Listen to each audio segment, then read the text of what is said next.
strategic analyst and chairman of the Institute of Study of War, General Jack Keane. General, the president hasn't signed off on these deal points, which is an extension of the ceasefire. But what do you think about it?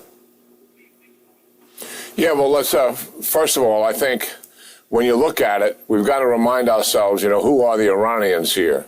And certainly the administration is very clear-eyed in who they are. In fact, I spoke to one of the negotiators earlier this week for a lengthy conversation, and there's no doubt in my mind that he's very clear-eyed in what we're dealing with here. What did we see after the 12-day war last June? The thing that got our attention and alarmed us is how they recommitted to all of their original goals. Recover the nuclear program, ballistic missile acceleration, continued support for the proxies. All of that was going on, and the degree that it was going on, particularly with ballistic missiles, precipitated and was the basic reason for why we have this combined operation against the Iranians this year, beginning back in February. And we've got further evidence. So my point is, it's unlikely they're going to change. No matter what deal we put together, at the end of it, they're going to want to recover everything that they're losing and go back to their original goals. So in the deal, and our negotiators understand this, we've got to have the provisions in there to prevent as much of that as possible from happening. The second thing is, we know they're going to cheat. Look at this. Right now, what's taking place just this week alone with the violation of the ceasefire in the Straits of Hormuz. Who's doing that? The Iranians are doing that, and we had to react to it. Look what they've done in Lebanon. The ceasefire began on April the 8th. And since April the 8th, less than 2 months, they have fired rockets and missiles into northern Israel over 900 times. 1,200 plus drones have been fired into northern Israel, all since April the 8th. And that is under the guise of a ceasefire. And the Israelis are in a defensive crouch because they're abiding by the terms of the deal, which is they can only conduct defensive operations. I point this out because it reminds us who we really are dealing with here. They are likely to want to cheat. Now, we've got good leverage points here. Number one, to blockade ourselves. That'll get us the Straits of Hormuz open, and I'm assuming the president is looking at the text and seeing what's in there, and I'll get back to that in a second. And the other leverage point is the money. We have the money. We have their frozen assets, and we have sanctions. So we can meter that out based on how their behavior is changing and what their level of commitment is. And then the thing that you mentioned, and the president mentioned also last night in the interview, we can go back to military operations. Where the Iranians are, they want to stretch these negotiations out as long as possible because then they think in their minds it's less likely the president will go back into military operations. But they have miscalculated about this president before, and that's dangerous on this part, and they would likely do that again here. When it gets to the straits that you're talking about here, Brian, I think there's some issues that are likely we want to see in the text, and that may be what's delaying. And I don't know. We can. I don't want to speculate about the text, but I think what we know the issues are. Iran has to demine, and that probably is going to take a few weeks to do that. Why? Because they don't know where all the mines are that they put down. So that has to happen. But the southern lane is open because we opened it, and traffic will begin to flow right through there. So there'll be some relief immediately, but it'll take some time before it's all relieved. Number two, and you mentioned it, there can be no fees. There are not going to be any tolls, fees, or whatever you want to describe it. None whatsoever. And the third thing, I think the administration is certainly very much aware of this. We cannot leave Iran with the implication that they're in control of it. And what do I mean by that? Well, because they're organizing when and who is going to move through the straits. That's control. That's got to be off the books. They have their hands off of it.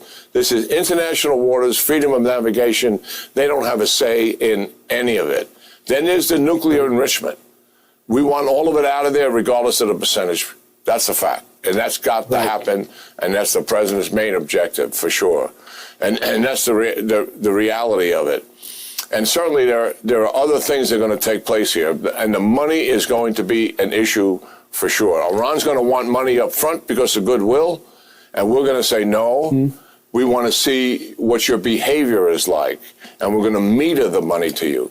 I suspect those are the issues that we're dealing with in trying to get an agreement on this draft document. Yeah, a couple of things. We could just dissolve in the deal points while I talk. But the last one I want to point to, Israel and Hezbollah war has to come to an end in Lebanon. It's not going to happen unless they decide that they will not fund the proxies, because you can't ask Iran to watch Hezbollah rearm and not, Israel to watch Hezbollah rearm and not do anything. They're not going to do that. And my problem is, too, who's speaking for Iran? They have their deputy secretary come out and say Iran's assets will be returned in full for us to agree to any deal. Not going to happen. And they have their head of the parliament come out and say we will maintain our right to enrich uranium. So if you're President Trump, you have to say to yourself, who am I dealing with and why are they saying this? So, General, I know you're going to be all over this, working this on all angles. As I said, hello and welcome here on a Friday afternoon. Hope your Friday is going great. But as I told you yesterday, there is no deal. I don't know why everybody in the media ran right to the television cameras as fast as they could. There's a deal on the table, blah, blah, blah, blah, blah. But President Trump hasn't agreed to anything. Here we are 24 hours later, and we are in the same position after these people all ran to the microphones and televisions talking about there's a deal in place. And I told you yesterday, there is no deal. There's no deal until there is a deal. I don't mean to be redundant with that, but they're not saying the truth. And I keep going back to the fact that these people have never done deals. All they do is just talk. They don't understand how to put things together, the most rudimentary things.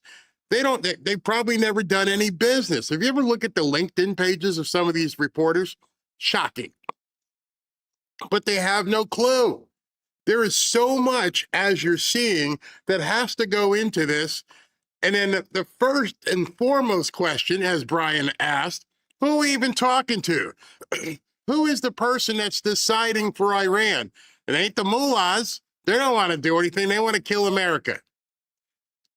Is it the parliament? We have no idea what kind of power they even have. Is it the military? We don't know. See, that's the one aspect of this entire story that we haven't been able to discern from anybody in the media. Who is calling the shots on that side? We haven't even heard that from the Trump team. Who is it that's in charge? Who is it that can sit at a table and look at the people across from the table and say, we can get this done, here's where we are? Well, obviously, within like 10 minutes of something being on television, they're right back out there going, no deal. No, we don't agree to this. Donald Trump, we kill him. No, there is no deal. I don't know how far away from a deal we are. I can't even surmise. We don't have that information. Nobody does. Well, there are a few people who do, but we don't. I put it together like this, in terms that I understand perfectly. Ashley found today, she was doing her sifting for gold, and she found an amazing property. I mean, this property, it was on the market for $1 million. It's on the market for $1 million. It probably needs to either be torn down or $500,000 sunk into it. And then after it's fixed up or rebuilt, this thing is going to be able to be sold for $3.5 million. Huge profit. Jumped on it right away. Immediately. Let's get an appointment. Let's go over and see it. Let's see if we can get this thing done. And as soon as Robin, who's the agent, goes ahead and she contacts the seller's agent, he says it's under contract. By the way, that's how fast things are moving down here in South Florida. This thing went under contract in under 24 hours for $1 million. And it's in terrible shape. But like I told Ashley, put it in a database and give yourself some flags, because a deal isn't a deal until somebody pays and they get the keys. It's very likely this thing would come back and we'd have to do another deal. Somebody else may get a bite at the apple. So I want to make sure we are in line. If this thing falls through, I want to be the first batter up next. I want to be on deck, because I understand how deals work. You just contact the people and say, listen, I know you got an offer. We'll put in a backup so you know you're solid in case something happens. because you're putting a deal together. And a couple of things I want to talk to you about today are deals. We're going to talk about what's going on in Iran. We're going to talk about this concert debacle, which is incredibly stupid. I mean, that makes no sense, but we'll get to that in a second. So let's look at what President Trump had to say about the pending deal. President Trump says this. Notice the first sentence. I want you to look at the first sentence and stop at the period. Ready? Iran must agree. You can stop right there. What does that tell you? They haven't. Iran must agree. That is your first indication that there is no deal in place as of right now. Otherwise, would it say, we have agreed? And it doesn't. It says it first sentence, Iran must agree. That's it. That's the predicate. Before we can go further, this is what you have to do. What you have to do is you will never have a nuclear weapon or a bomb. That's interesting. Now you're saying in addition to not having a nuclear weapon, you can't even have a bomb. The Hormuz Strait must be immediately opened. No tolls for unrestricted shipping traffic in both directions. All water mines, bombs, if any, will be terminated. We have removed through detonation numerous such mines with our great underwater minesweepers. Iran will complete the immediate approval and/or detonation of any mines that are left, which will not be many. Ships caught in the strait due to our amazing and unprecedented naval blockade, which now will be lifted, may start the process of heading home. Olive branch. That right there is, our ships aren't leaving. We're just saying, go ahead, you can go out. That's it. We're going to sit here. We're going to show you we're serious. This is our good faith effort. We're going to let some of these ships out of here. Where are we? Dude, which may start the process. Say hello to your wives, husbands, parents, and families from me, your favorite president. The enriched material, sometimes referred to as nuclear dust, which is buried deep underground with virtually collapsed mountains caused by our powerful B-2 bomber attack 11 months ago, sitting on top of it, will be unearthed by the United States. This is really important. By the United States, which it is agreed is the only country, along with China, with the mechanical capability of doing so, in close coordination and conjunction with the Islamic Republic of Iran, plus the International Atomic Energy Agency, and to be destroyed. What does that mean? That means he's not budging on us getting our hands on this nuclear dust. Everything else we can work on, this is going to happen. This is happening. Whether you like it or not, I don't care who destroys it, but we're going to be involved, and we're going to have the International Atomic Energy Agency as well. Why is that? Why is that? Because just like in the movie, they want to do tests and find out where this stuff came from. This is also probably why the Iranians are fighting so hard, because somebody has a foot up their butt saying, you can't do this, you'll expose us. And right now, President Trump's like, nah, we got no deal, and you have no country if I don't get this nuclear dust. No money will be exchanged until further notice. You got nothing. Let's continue. Other items of far less importance have been agreed to. I will be meeting now in the Situation Room to make a final determination. Thank you for your attention to this matter, Donald J. Trump. I want you to pay attention to the timestamp. The timestamp on this is 10:51 a.m. I wanted to wait. I wanted to wait till late in the day to find out, is there a deal? And here we are at 5 o'clock on the East Coast, an entire 6 or 7 hours since he posted that, and we got crickets. Nothing. It wouldn't take long if you had a deal, to actually talk about this and get it done. And here we are all this time later, and there's nothing. I don't even know if he's even posted since then. Let me just check. He posted a video about Trump RX 2 hours ago. He talked about some congressman that he endorsed, and a couple congressmen, and that's it. There is no deal as of right now.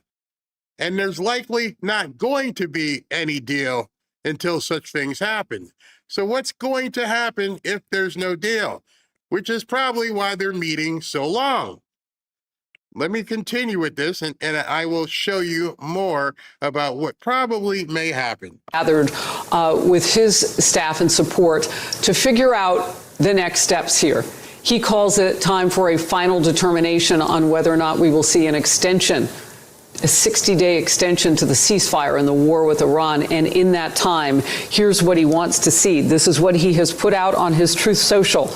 Iran must agree that they will never have a nuclear weapon or bomb. The Hormuz Strait must be immediately opened. No tolls for unrestricted shipping traffic in both directions. All water mines, bombs, if any, will be terminated. And then he goes on to say, ships caught in the strait due to our amazing and unprecedented naval blockade, which will now be lifted, may start the process of heading home.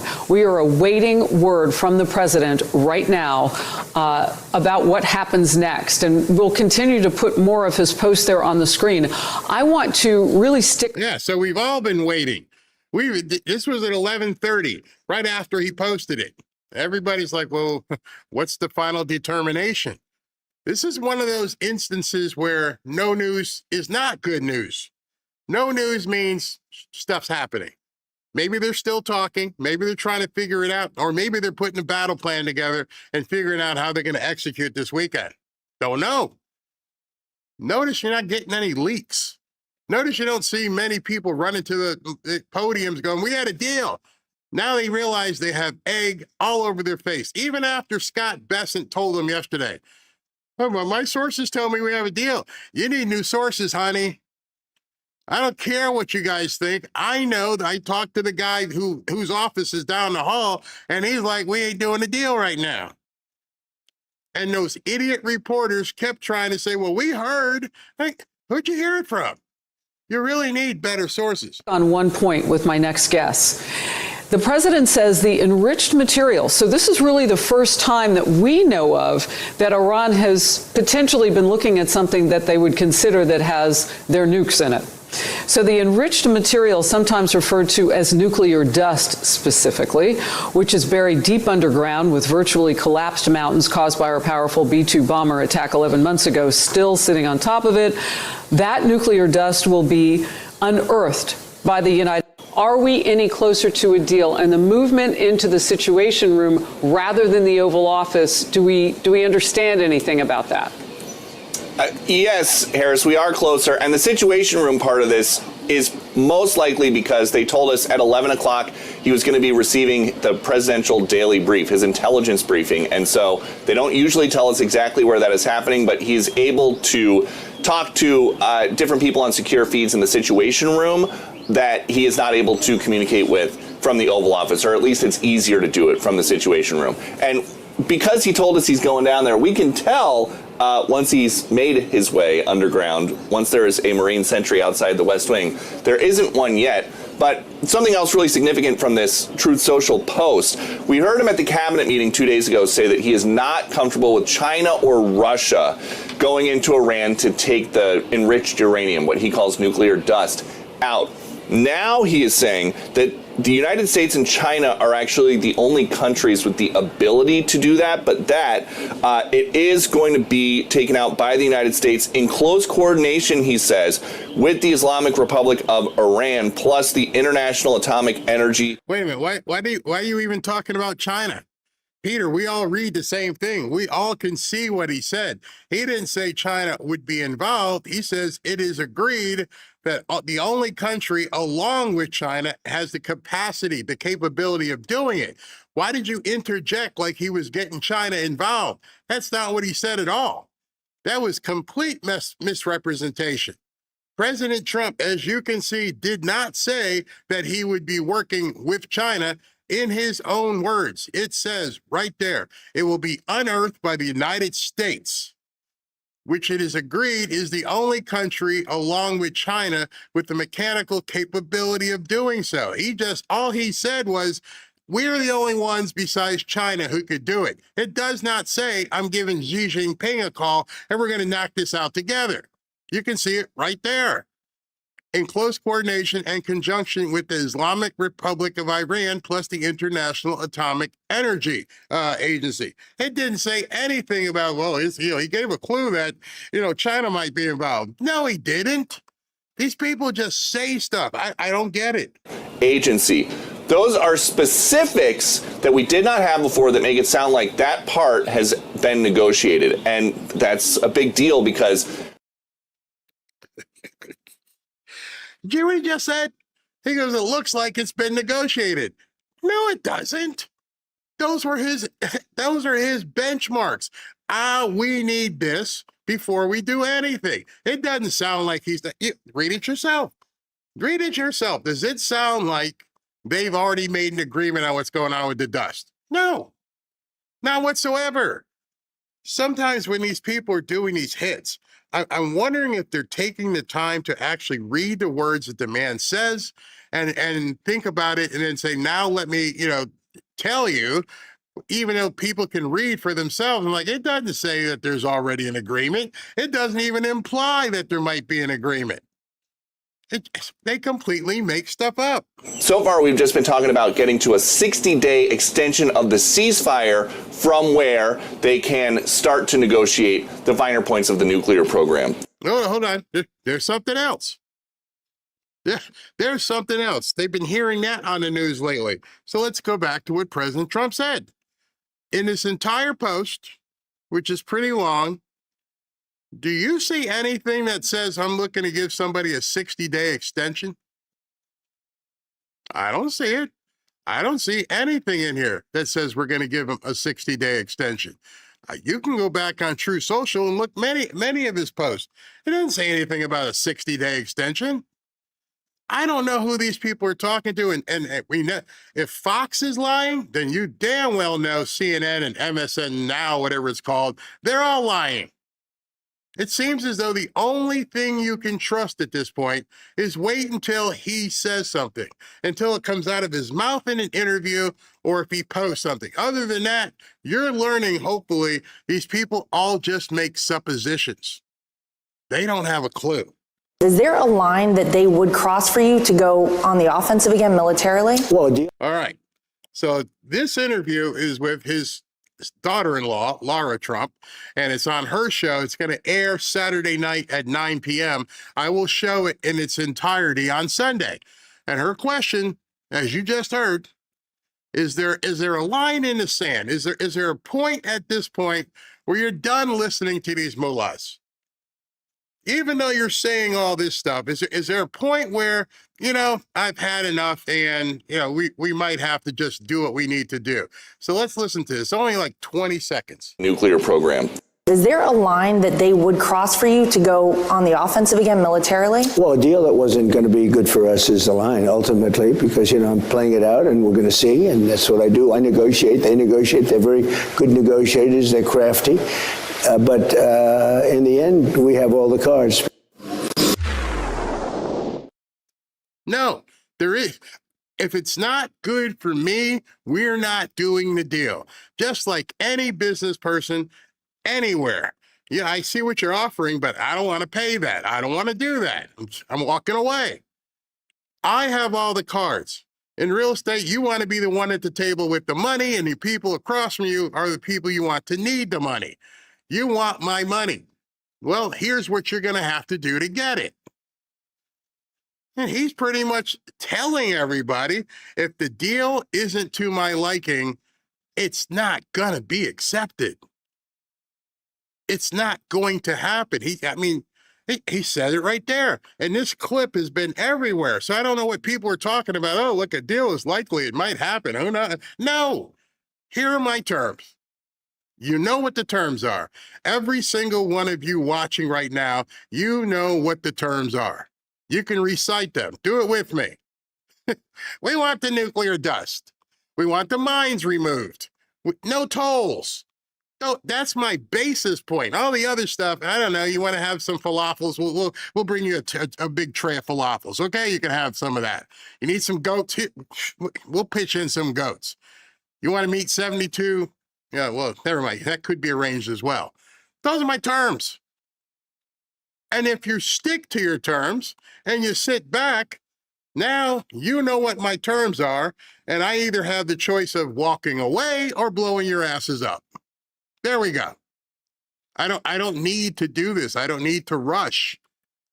If you don't do what I say, can we have another 60 days? No. Why would we give you another 60 days? What are you going to offer President Trump to let him give you another 60 days? See, that's where it is. You want 60 more days to do what? I don't know. But if you wanted 60 more days, what are you giving me? Again, people in the media may not know how to negotiate. They don't know deals. They're not, hey, okay, we just need 60 more days to do the same shit you've been doing. No, I got all the cards here. I'm the one in charge. I'm the captain now. And so right now at 5:26 p.m. on Friday afternoon, there is no deal. They may be still talking behind the scenes. They may be in a bunker. They may be in a situation room. They may be working on something, going back and forth. I don't even know what time it is in Iran, because right now it's probably sometime about 3 or 4 o'clock in the morning in Iran. So unless the mullahs are over there up all night, there's probably nothing going to happen till tomorrow unless, boom. That's the only thing that could possibly happen tonight is boom. But we shall see. And in the interim, we all wait and we listen to what he has to say. He posted as soon as he feels like he's got something. You don't have to wonder. And all these other people I heard from my sources, it means absolutely nothing. SV sent me a mail. Well, they are doing something. SV, go ahead, talk to me about this story you got here. Okay, well, the first one I have, by the way, Trump just posted a long post about the Kennedy Center judge. Oh, You can okay. get to that. It literally came out just minutes ago. But earlier, Treasury Secretary Scott Bessent goes economic assassin mode, saying he's seizing $1 billion plus in Iranian regime crypto wallets on All top right, of other assets. I got to stop you there. Okay. I want to go ahead and show everybody the timestamp. Okay, the timestamp on this is 5:02 p.m. So if there Like was James Bond stuff. if there was a deal in place, or they were looking close to a deal, they wouldn't be just going in and taking their money. They're taking more Ding, money. ding, ding. Yep. Go ahead, continue. Okay. Just outright grab the wallet. Some of them may be typing in right now and they might not realize that their wallet had been grabbed. And we are working with our allies all over Europe to grab villas and houses and properties. And this is money that's stolen from the Iranian people. Great GC allies were a little less than transparent about their banking system. That, oh no, we don't have any Iranian oil, and it's going to 2,200 the shells and missiles and drones here, 500 or 600 there, and all of a sudden it's, oh, here they have it at it. So we're frozen Iranian bank accounts. Woo. I don't know, but I've never acted like that with somebody that I feel favorably about doing a deal with. Those are the things where you're just still trying to squeeze somebody and realize you're not ready yet. Well, how about this? How about we take more of your money? Oh my God. As I wrote to you, I said the mullahs are not going to have a pot to piss in soon. I mean, it's oh gosh, just squeezing the hell out of them. Oh man, you won't have to fire any bombs. Just keep twisting the knobs until they can't eat. Oh, going back to the Stone Age. Exactly. I mean, that's the way you do it when you have all the cards. All the cards. Now I'm seeing this. You know, it's pretty. Wow, I'm seeing this thing. He posted about the Kennedy Center. He's ticked off. He's ticked off about that judge. Well, the thing about this, I don't know if this will work in the three window. Yeah, it does. Okay. Oh, there you go. The thing about this is that this thing got posted at 5:21 p.m. If he told somebody at 5:21 p.m., go post this about the Kennedy Center, everybody's like, what the hell are you talking about? What about Iran? I don't worry about that. I'm pissed off about this right now. So I haven't read it. What's it about? Well, apparently, I think a judge said rules that he has to take his name off the Kennedy Center. So here we go again. Oh my gosh. Oh, there it is. Yeah, Judge Cooper Cooper. ruled Judge yeah. Cooper. Oh my God. These judges, it just doesn't stop. It never stops. Never stops with them. And on an unrelated thing, up in New Jersey, this is going to like shock you a little bit. So, you know, with the ICE in Newark, it's been having all that activity with all the crazy leftists. Well, about 45 minutes ago, the governor, the Democratic governor, just ordered New Jersey police to crack down on the leftist siege against ICE Newark. Police will establish protest zones to maintain order. She's doing this to avoid a greater federal surge, you see, into the region. ICE will now be further back from the protest zones held by police, which means less violence. See how easy it is?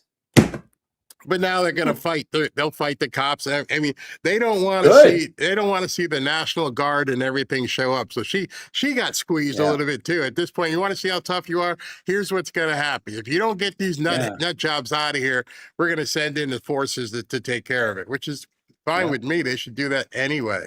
I look forward to the videos later, seeing some of them with their masks on, their pink outfits, you know, getting dragged away. You know, they're so mean until they're dragged away. Like, what was that protester?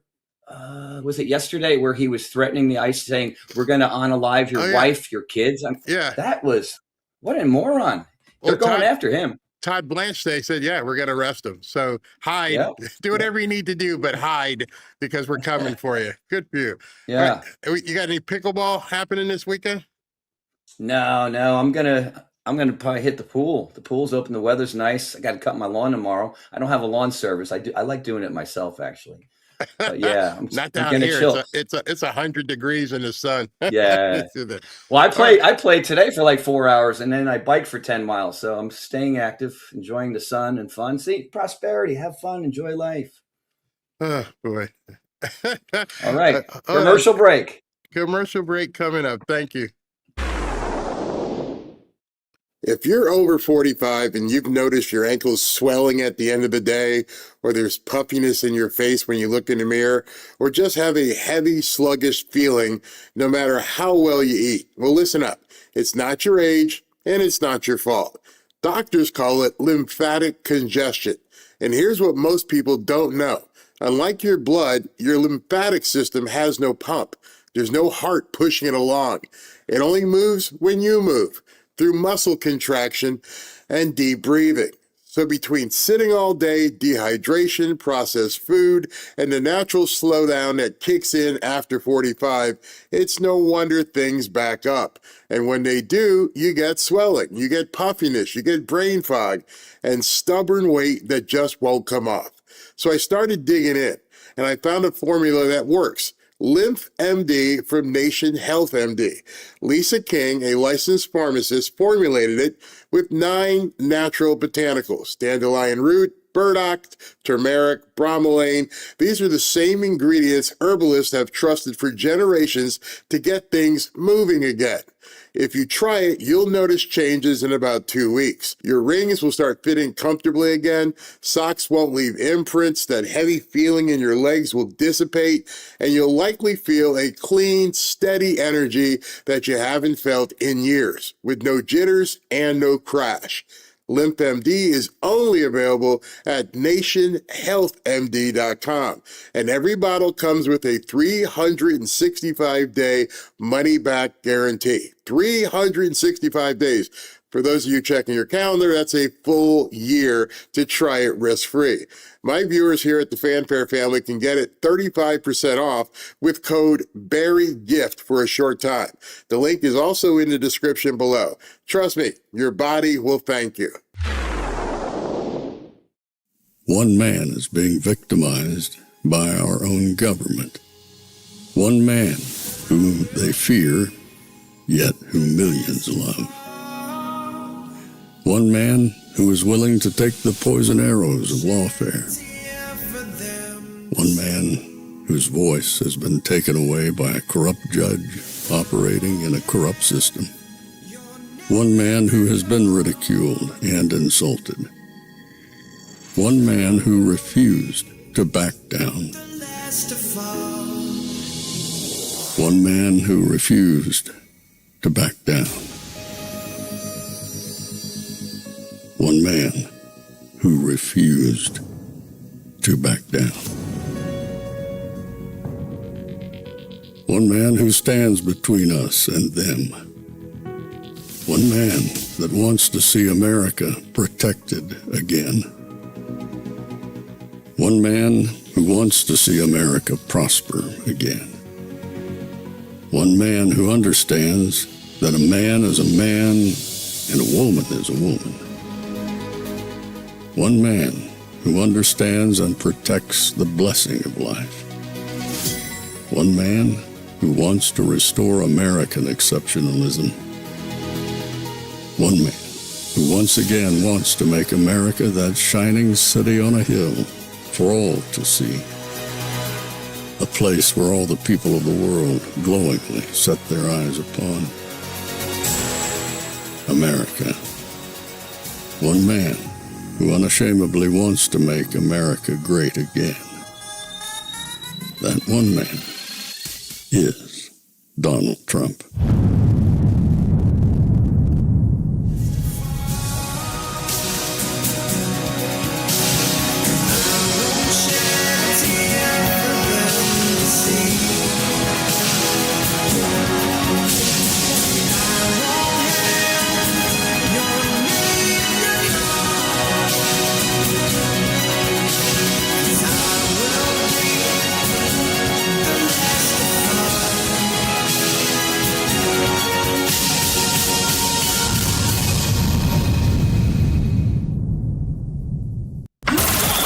This is Fanfare with Barry Cunningham. Why are so many musical acts canceling their appearance at the celebration of the 250th birthday party of the United States of America? It was just a few days ago that Freedom 250, that's the name of the public-private partnership putting together these events at what they're calling the Great American State Fair on the National Mall, events surrounding the 4th of July. They just announced the slate just a few days ago, but since then, Young MC, now you know what to do, G, bust a move. Busted a move out of the event, saying in a statement, quote, the artists were never told about any political involvement with the event, noting that Freedom 250 has been described as Trump-backed, which does distinguish Freedom 250 from America 250, which is the bipartisan, congressionally authorized group that is supposed to also be running events commemorating the 250th birthday. But there is a perception, at least, that Freedom 250 is more partisan and more pro-Trump, hence... So perception, that's what you think is causing this problem? You think that people perceive this as a Trump event? And that's why they're pulling out? No, it's much more nefarious than that. It's much worse than that. Jake here, you're being naive if you think it's just perceived as a Trump event. Country singer Martina McBride will not be celebrating Independence Day on the National Mall. She said that she originally had been told that this would be a nonpartisan event meant to celebrate all 50 states, but, quote, I don't know if you've been reading some of the stuff that they've been saying, but many of them have been saying they were misled. They didn't know that this was a, quote, partisan event. And I'm like, what do you mean it's partisan? That doesn't make any sense whatsoever, that it's a partisan event. A Republican is in the White House. The Republican is basically sponsoring this event. You had to have known what this was about before you contractually went into it. Now, this is right in my wheelhouse. I don't even need to do any research here. I know everything about the inner workings of booking a band. I know how it happens. I know how the contracts are written. I know how the deposits and when they have to be sent out. There is something much more nefarious here. What we were told is, in fact, not what is happening. Same thing with the Commodores. By the way, that was Lionel Richie singing, and Lionel Richie ain't been in the Commodores for quite some time. But I want you to see something, because it's not what we were told. It was, there's something wrong here. We just thought this was an American event. We didn't know it was a partisan event, whatever that means. Well, saw this. It says people can make their own choices, but it's hard not to notice the hypocrisy when someone suddenly has a, quote, problem with politics after years of performing only for the Democrats.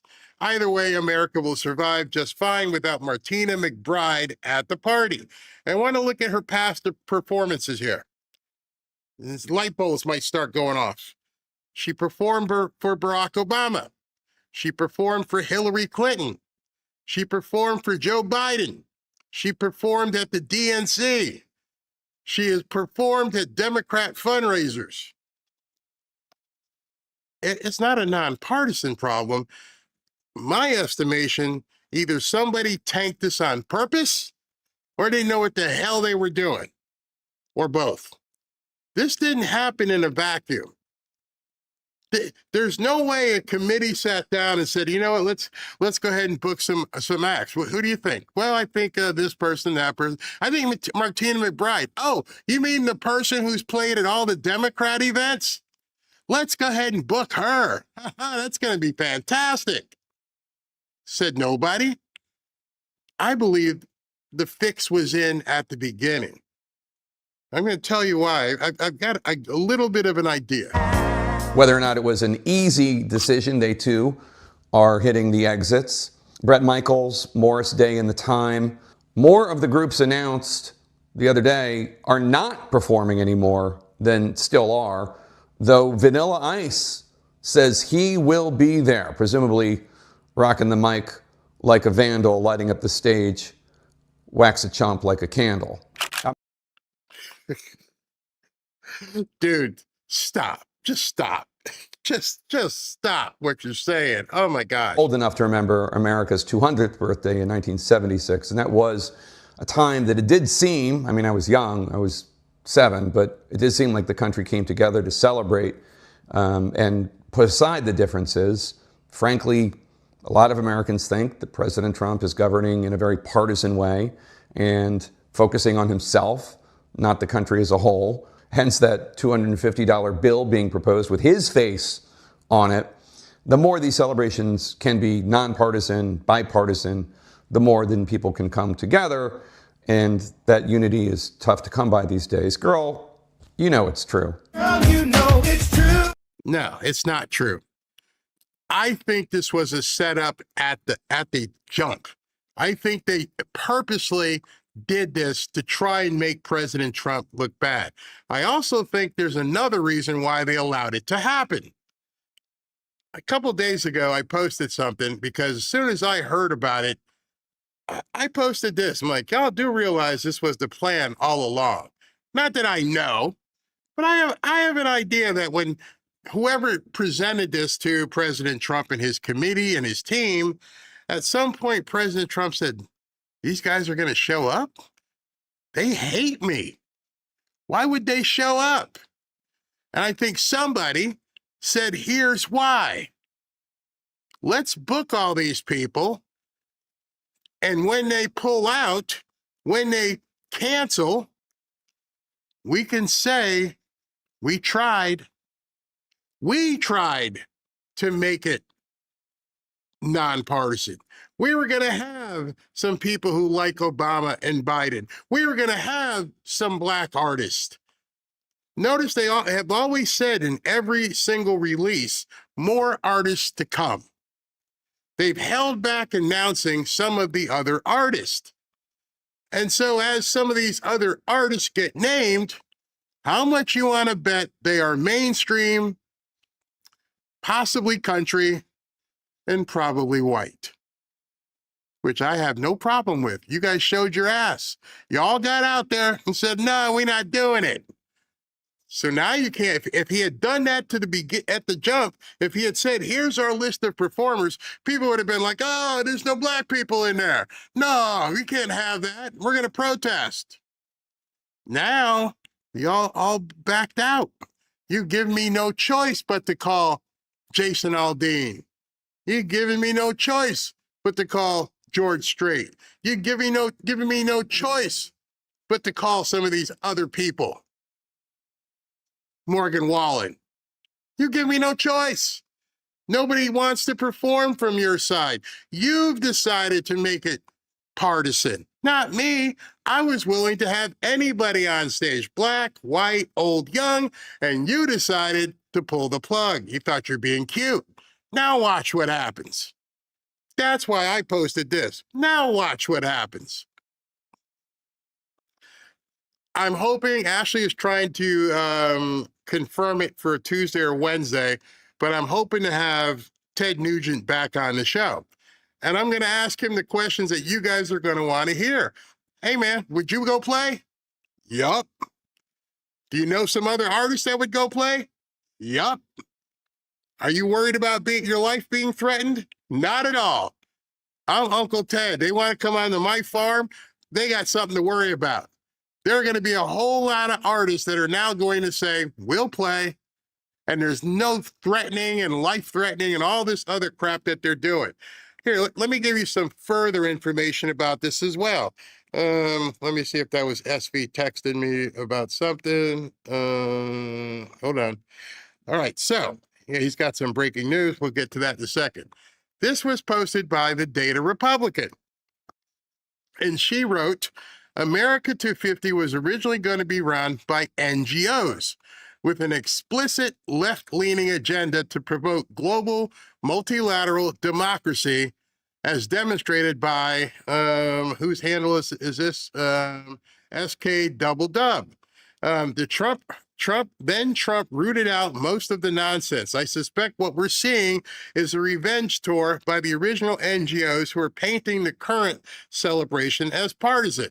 If they can't be in control, they have to destroy it for everyone else. Now, I think you guys know President Trump well enough.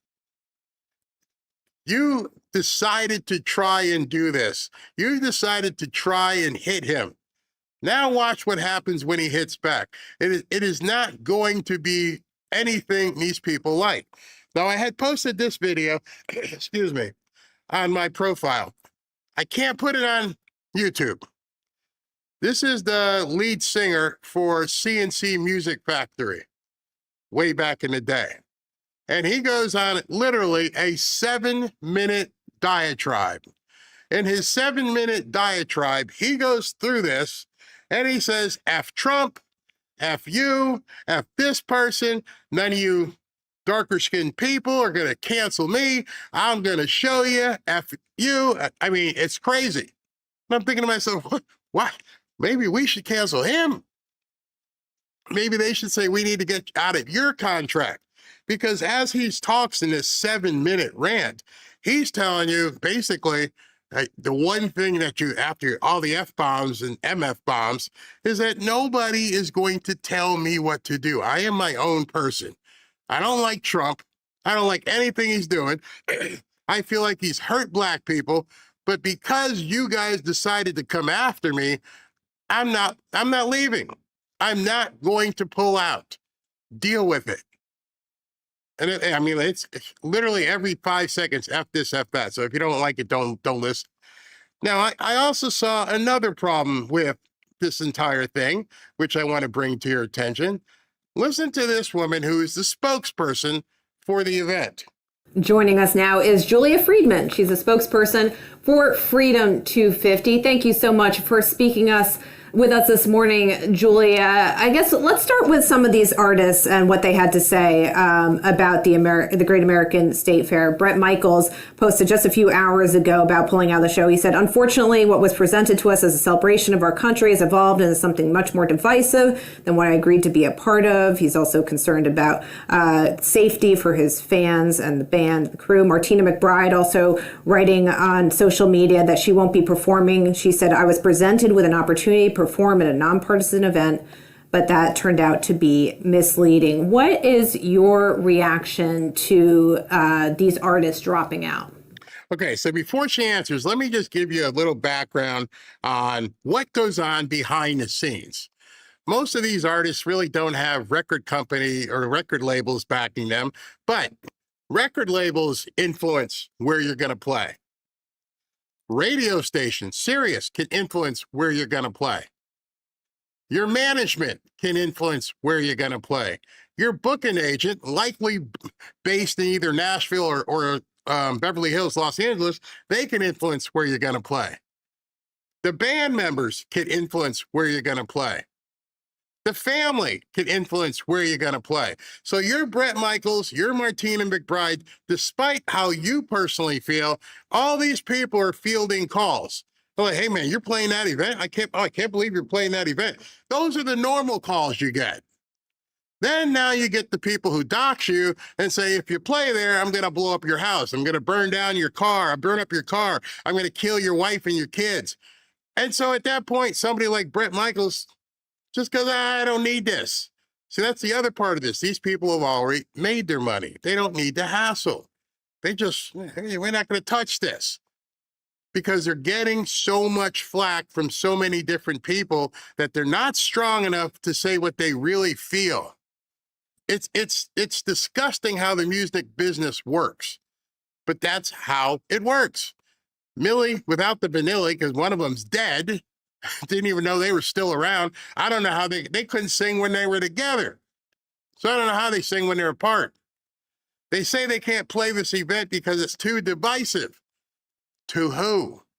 See, I think the bigger thing is that it has, as they've stated, it's causing security concerns. Nobody wants their family attacked. Nobody wants to wake up with dead pig heads on your front door. But the way this person is handling it, and I hate putting her on the spot here, they just asked her, what's your comeback to all of this?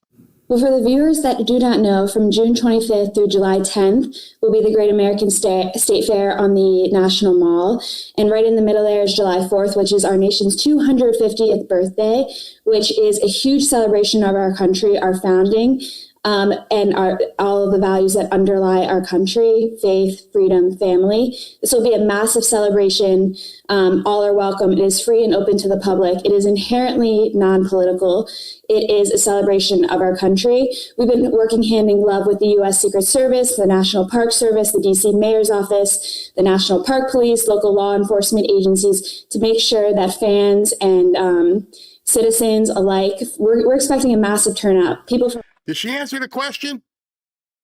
This is the problem. Go rent, pull it down, download Clear and Present Danger, and answer the specific question these people are asking you. I asked, she's like, you sure you want to try and get her on the show? Yeah. She's like, she's not going to answer. Then she's going to get embarrassed.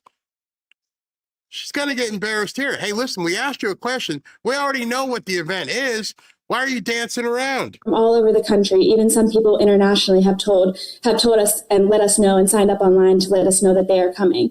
This is a massive celebration. On July 4th, we'll have a massive fireworks show as well. We'll have activations such as a 110-foot Ferris wheel, a carousel that's actually been refurbished and is being used for the fair itself that the Smithsonian is lending us.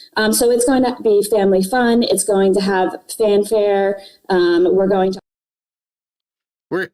to be there. Fanfare? You're going to have fanfare? Let me know how many people I can bring if you're going to have fanfare. Thank you very much. We didn't know that. Also have a FIFA activation because the state fair will overlap with the World Cup. So there will be fun for all to enjoy. There will be something for everyone there, and we're all coming together to celebrate America's 250th birthday. Hear you, but what would you tell these artists who have decided to pull out of the event? All right, so that's the second time. First question, she didn't answer it. She went on and told us about the paragraph about what the event is. Now the woman says, now what do you want to say to these artists? Obviously, they're trying to get some answers. What the hell is going on? The same thing I would tell everyone. Log on, and sign up to attend because this is going to be a huge celebration of America. It's really about the Americans that are going to show up to celebrate our country. That's what it's really about. We come together as Americans to celebrate our country. We're all united by the fact that we are Americans and we should be proud of our country. I certainly know I am. We live in the best country on earth. And this will be a celebration of our country. And I'm sorry. I'm sorry. I would never let you go on that long. I'm like, hold on. Stop. I understand what it's supposed to be. I understand you planned this nice event. You're the spokesperson. We have the Ferris wheels and, the squirt guns and hog. Yeah, that's all. Why are these people leaving? Did you not plan on this happening? You're not answering the question. It'll have fun for everyone. Like I said, the FIFA fan zone. We have activations from sponsors such as Northrop Grumman, John Deere. They actually are joining in with us to celebrate America's 250th birthday. So if you've got sponsors like Northrop Grumman and John Deere, you booked the wrong acts. I'm pretty sure there ain't that many brothers in the hood listening to rap music who are dealing with the John Deeres. So what in the hell were you guys thinking? Bust a move and all this other stuff. And you're saying who your sponsors are. This is event promotion 101. You need to align your sponsors with the people attending, because that's why we're sponsoring something, because these people, brand identity. John Deere ain't selling no tractors in the hood. So that tells me there's something else planned. You wouldn't have these type of sponsors.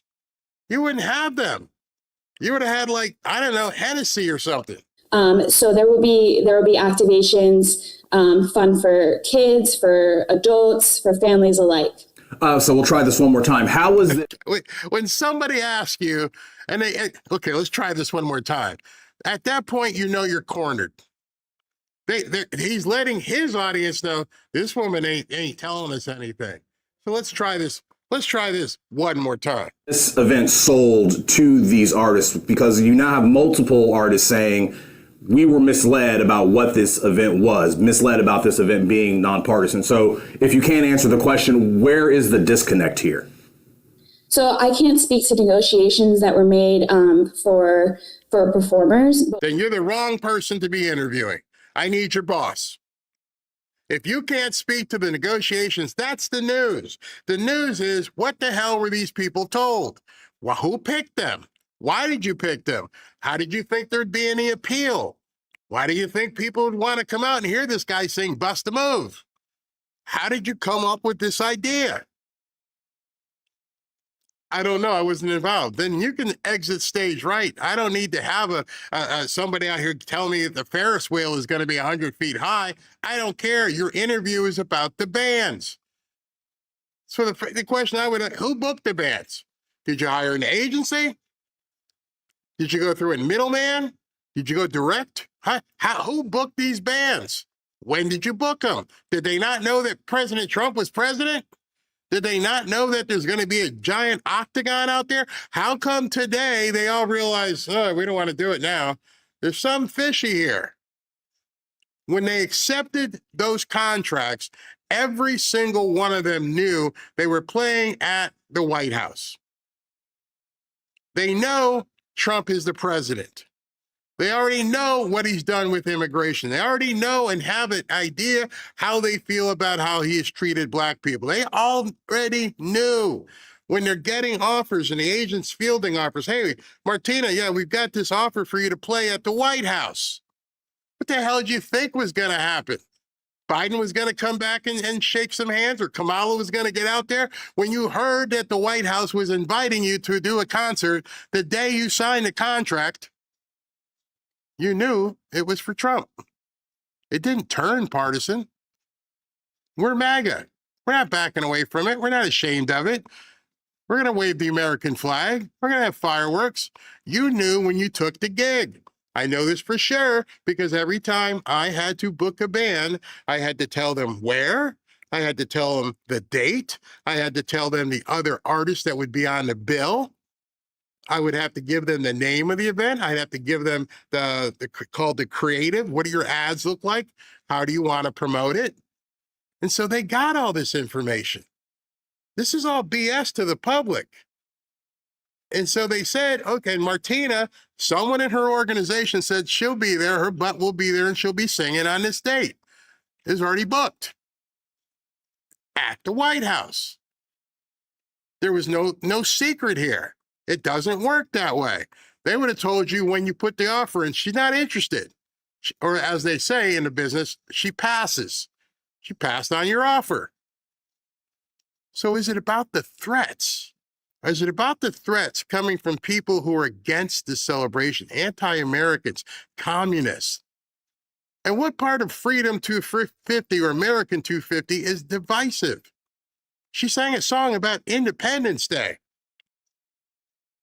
I understand it's not the same type of, perception behind it because it was about a woman becoming independent, but nonetheless, she had to have known. I'm sure she has sang at the Grand Ole Opry, same audience. I'm sure she's been all through Nashville. I'm sure Brett Mike, I'm sure every single one of these people have toured in certain cities. What changed that made this event no longer, quote, nonpartisan? Of course it was partisan. It's been partisan since January 20th, 2024.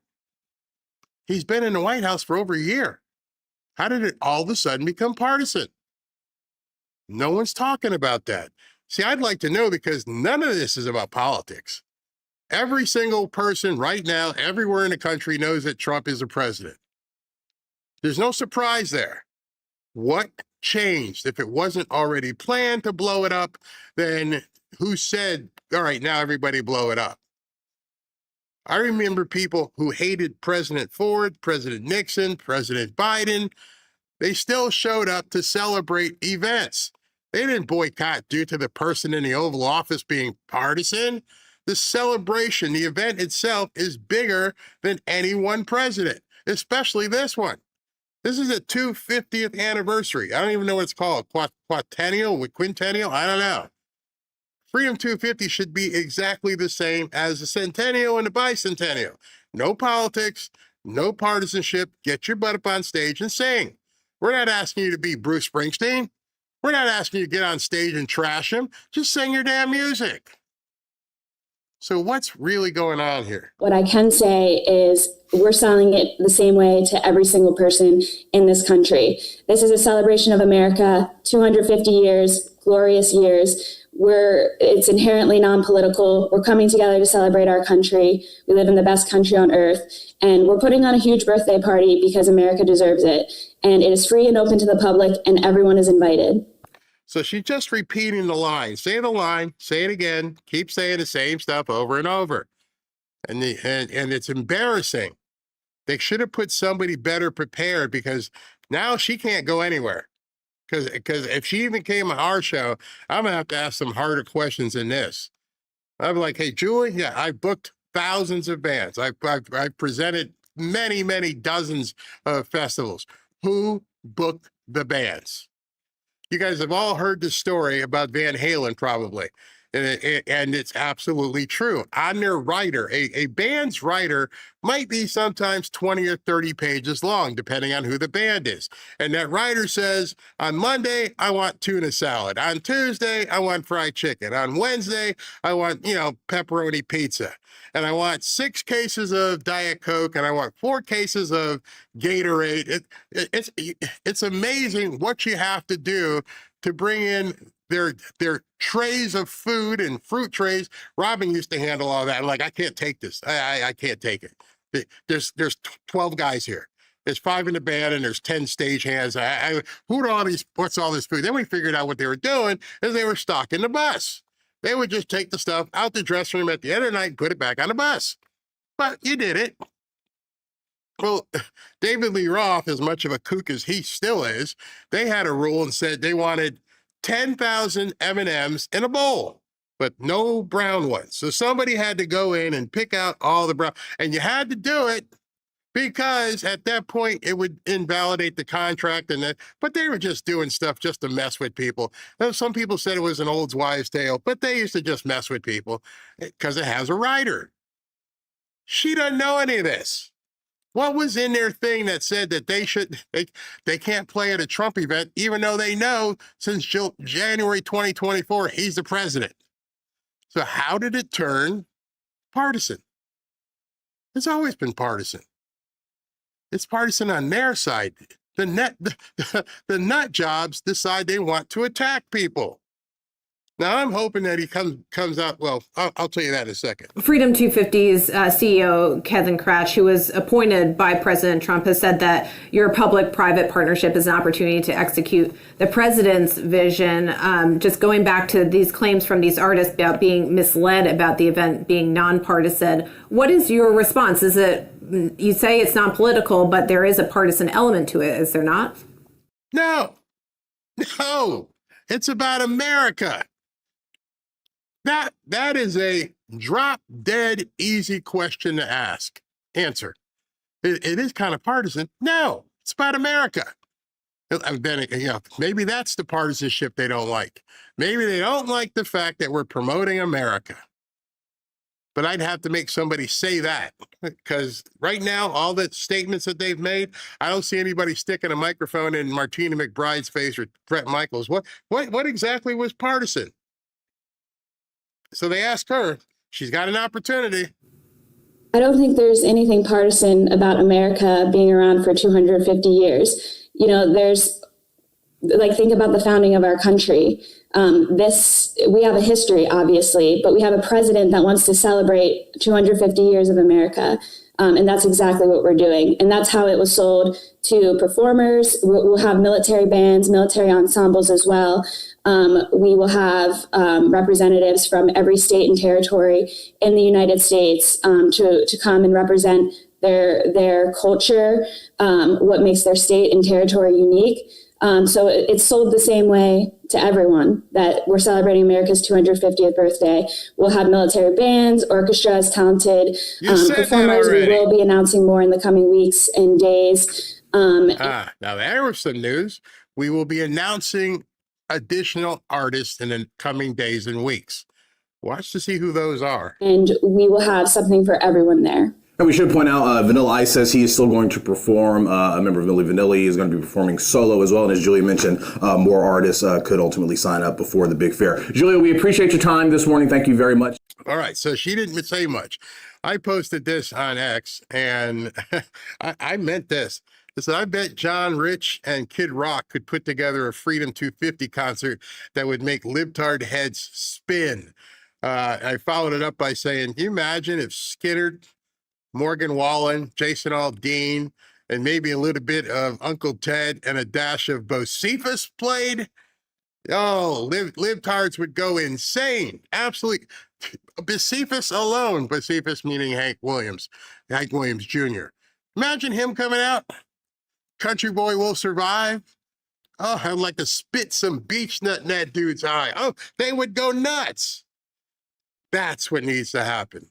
We need to bring out the big guns. We need to bring out people who don't give a F. We need to bring out people who are saying, you know what?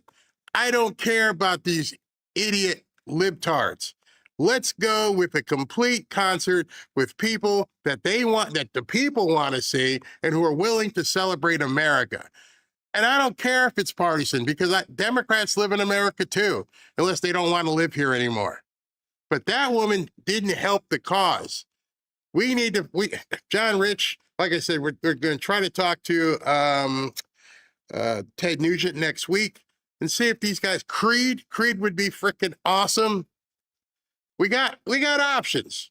And I'm wondering, again, I'll close with this. I'm just wondering at this point if it was a honeypot, some sort of trap that they all walked into. Because I don't think anybody would be asking Martina McBride to show up, given her history. I mean, think about it yourself. If you guys knew this, if you were into business, I guess that's one thing. But if you were into business and you saw that Martina McBride played for Obama, Hillary Clinton, Joe Biden, the DNC, and Democrat fundraisers, would you even bother calling her? Would she even be on your list? Hey, let's call Martina McBride. No, I remember when I showed it, I'm like, Morris Day in the time? What? Morris Day? Of course he's not going to show up. Do you guys not know who these people are? So I'm thinking it might have been a ruse to begin with, because now they can book anybody they want. They could bring George Strait in. They could bring in Creed. They could bring in a ton of different people. And unfortunately, they'll be called the racist name, but you gave them the out. Y'all backed off. Y'all just went away. Now let's show them. Let's show them. I'm hoping that they bring out some big guns at this point. Don't know if they will, but possibly.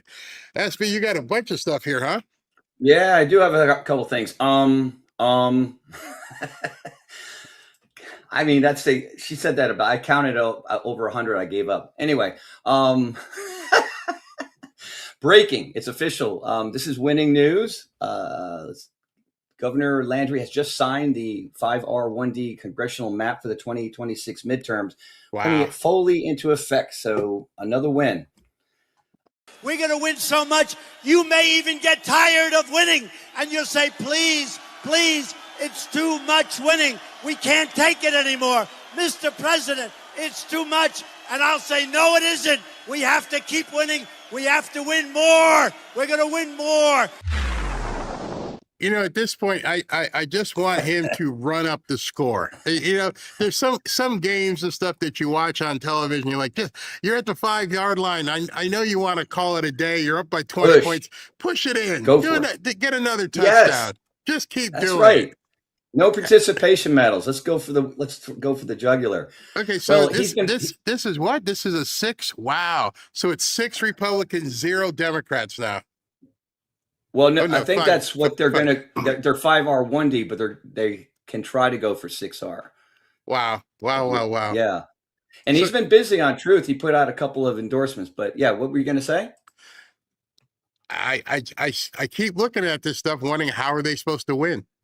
It doesn't. It does. The math isn't mathing. I don't know what they're going to do. They keep saying, "Oh, it's going to be a blowout in the midterms." I'm like, how? That doesn't make any sense.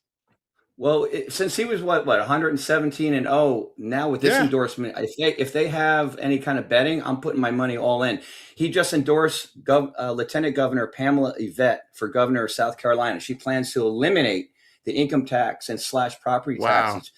He says she was the only South Carolina gubernatorial candidate to endorse me as soon as I launched my 2024 presidential campaign. A big added plus for Pam is that I hear Henry McMaster Jr., the brilliant and very competent son of Henry and Peggy, will be running with her as the next lieutenant governor. So that, I'm sure a lot of people in South Carolina are going to enjoy that because, you know, with all the rhinos lately been going against Trump's desires and wishes down there. Do you know who he just kneecapped? It's on the tip of my tongue. Nancy Mace. Yeah, I was going to say Mace. You had her on the show. Oops. Oh, boy. It's so funny when Ashley looks at our past guests. She's like, can't call that. Can't call this person. Can't call that person. They all flaked out. And so today he comes out and says, I'm gonna endorse Pam Yvette, which it means Nancy Mace is dead as a doornail. He's probably punching her monitor right now. Oh, Trump. Oh my gosh. These people have crossed him and she said some stupid stuff and now bam, he nails her. And I'm looking here, it looks like another endorsement as well. This one, who's this? This is Mike Oklahoma. Mazzei? Okay, yeah. Oklahoma. Wow. So he's putting the endorsements out as he's been 118-0. Yeah, those are sure bets. So it's very interesting is that I don't see anything on Iran. It's 6:15. I've been hitting refresh kind of like the ladies at the casino. I do have a story about Cuba here, which is interesting, by OSINT Defender. This was about an hour ago. So this might be a little bit of a calm. The commander of U.S. Southern Command, Southcom, General Francis L. Donovan, met with Army Corps General Roberto Legra Sotolongo. He's the first deputy minister of the chief of the general staff and other senior leaders from the Cuban military today in an exceedingly rare meeting at the perimeter of the naval station. So during the meeting, the military leaders held a brief exchange on operational security matters in Cuba. I think that for me, that just, this is also going. Hold on. Our military Rubio? Our military guys held a meeting with Cuban military in Cuba. What do you think? You think they had electricity on for that meeting? Or like, here's what we're going to do. Hand over Castro and we'll get you some hamburgers or something. Oh my God. I love these little comps, these snippets. These things are awesome because you know that. And then here's the other thing I'm thinking is Christy Nome. She's part of the Avenger thing. So we're going to start here. I think we're going to hear more of that. That's going to start raising. Well, the most interesting part of this is the last two words. It happened in Cuba. In Cuba. So our military people are on the ground, walking around in Cuba, meeting with their military people. Meanwhile, there's all kinds of aircraft carriers and ships right off the coast looking at them. Wow.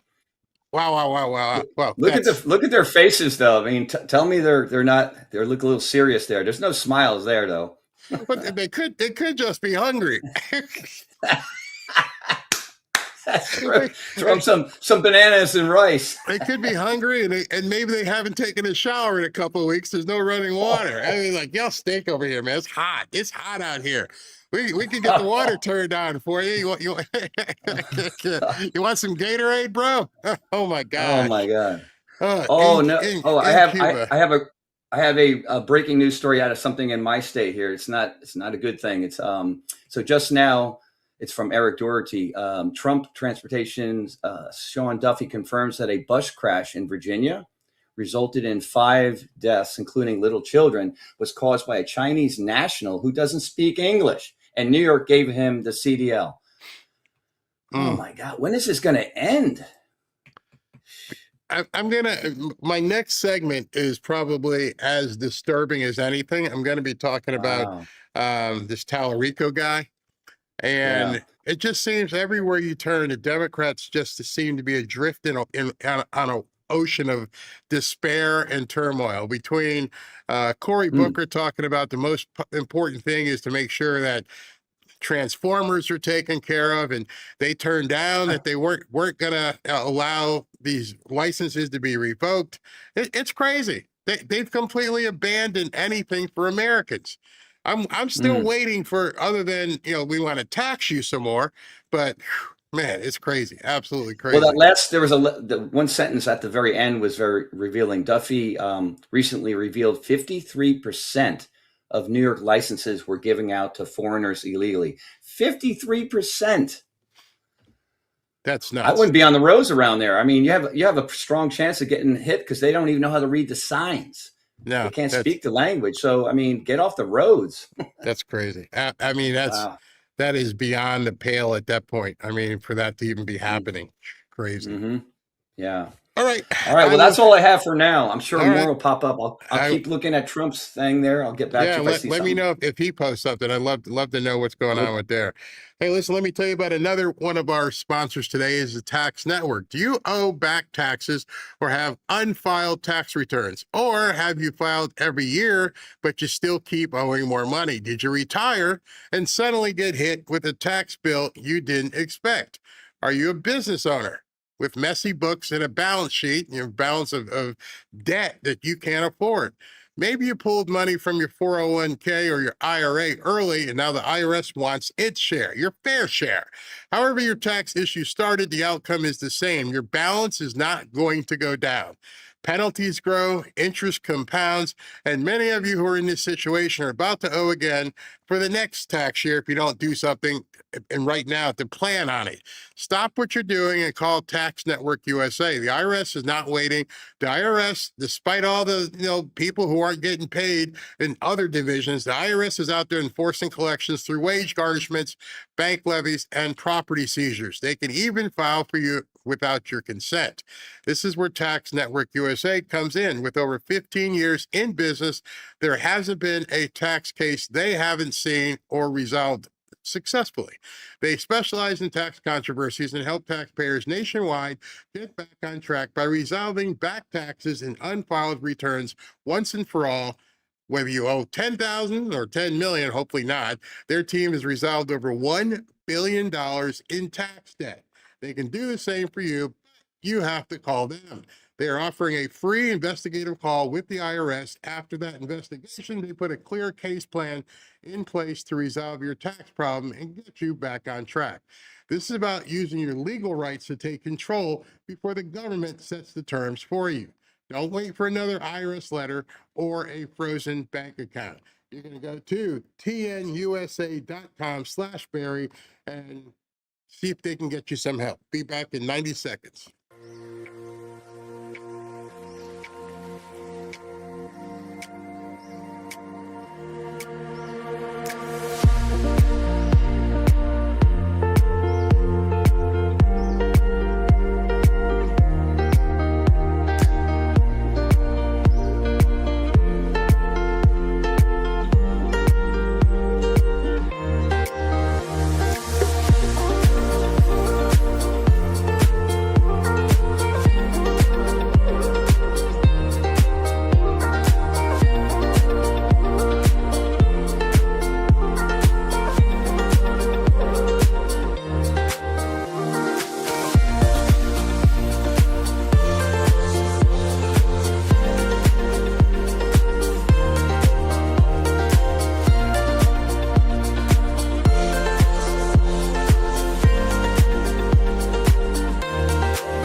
Welcome back to Fanfare with Barry Cunningham.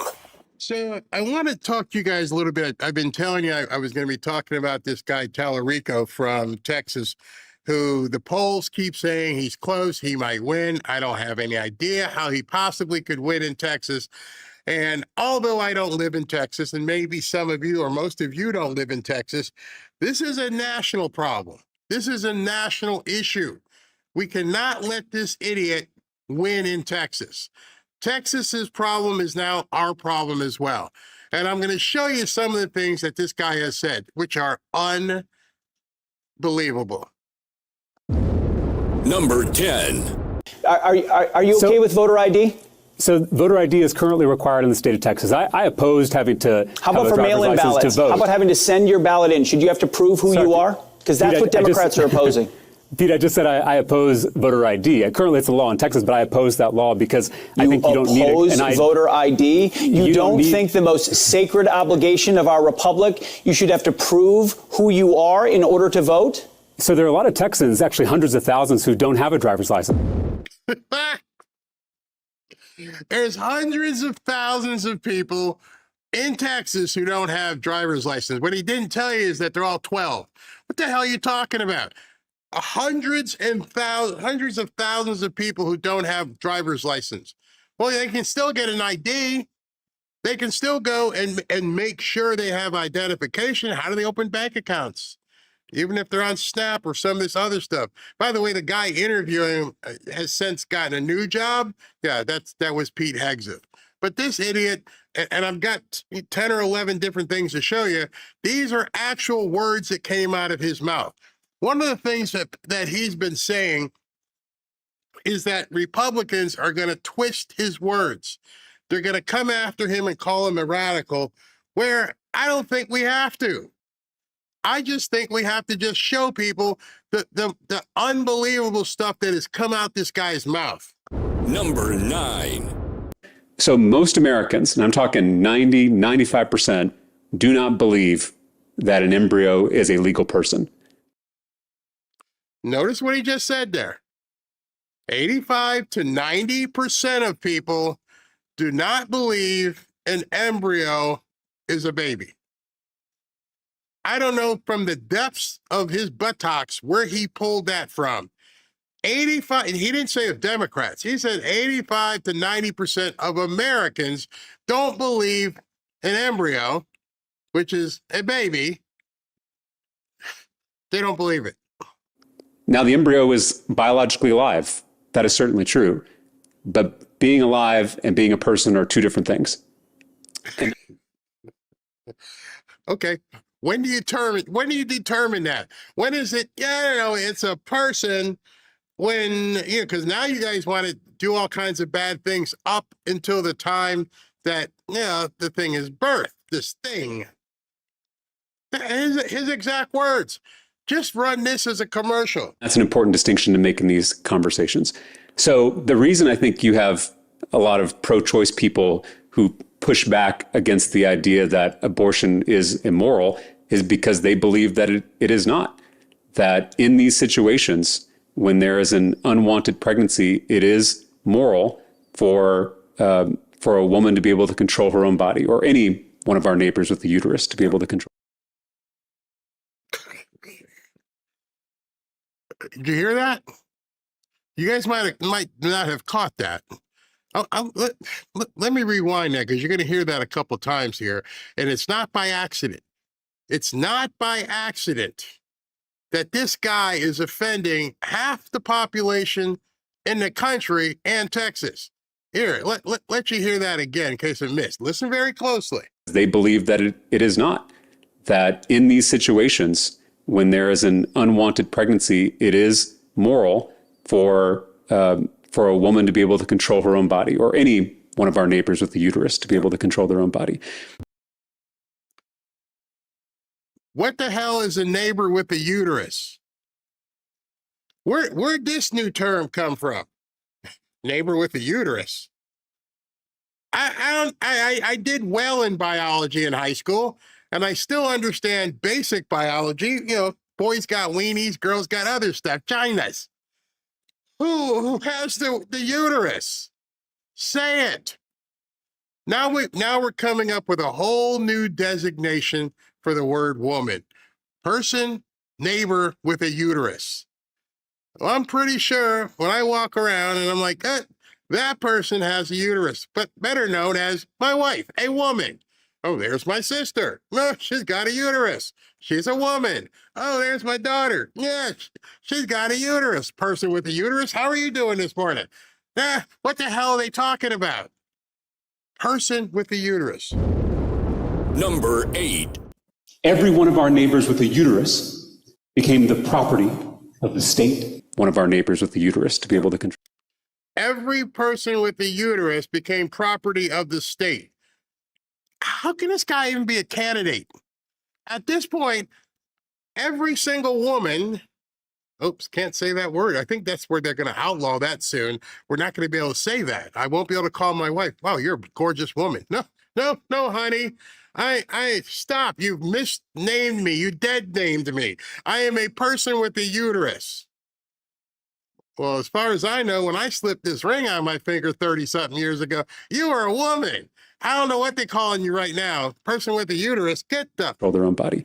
Our neighbors with a uterus. One of our neighbors with a uterus. I would love for the women in Texas to see that, and when they got done laughing, just go, what in the hell are you Democrats doing? Here we go again. All over again. A big state with probably 15, 20 million people in it. And this is who you pick out? There's something wrong with the Democrats. And in certain places, there's something wrong with Republicans. When this is the people that you put out as your potential leaders, there's something really wrong. This is the best of the best, huh? Number 7. Part of this Christian nationalist movement is trying to pass these things called private school vouchers. And if you're not an education policy person, you may have never heard of this, but essentially it's an effort to take tax dollars out of our public schools, which are underfunded as they are. Texas is 43rd in the nation in per student education funding. So it's taking dollars out of the classroom and giving it to unaccountable private schools, usually Christian private schools.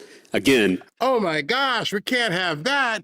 We can't have people whose tax dollars, they're the ones who are paying it, say, I don't want to give it to Martin Luther King Jr. School. I want to go over here to Help My Kid Academy. Democrats can't stand that.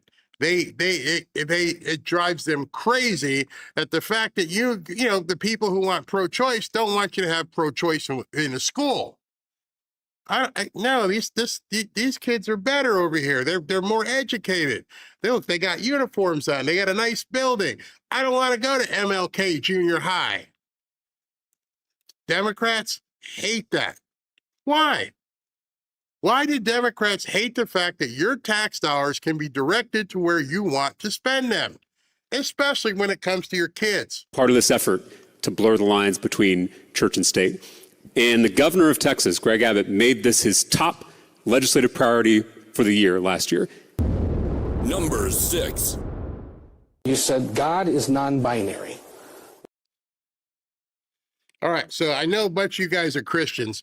We're entering into an area here where you're going to go, oh gosh, I need to pray for this guy.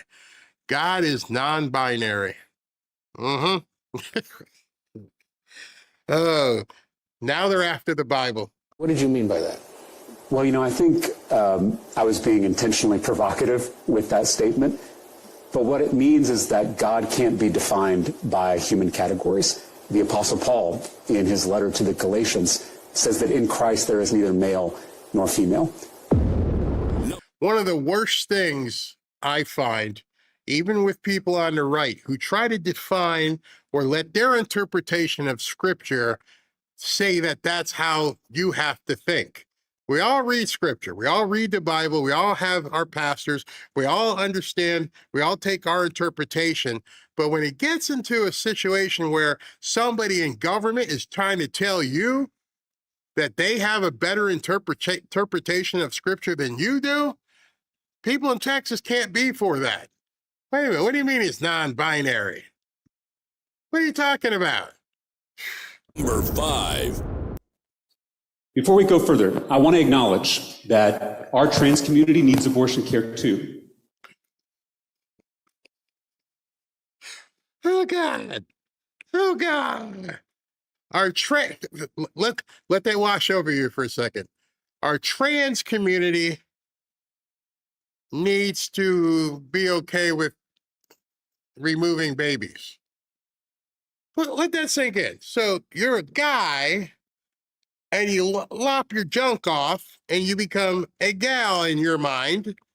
Something in your mind says you still need to be able to have a period, which is another thing they're pushing, and you have to have baby removal rights. But you're no longer a person with a uterus. You're a unit. What the hell are you? And why do you need baby removal rights?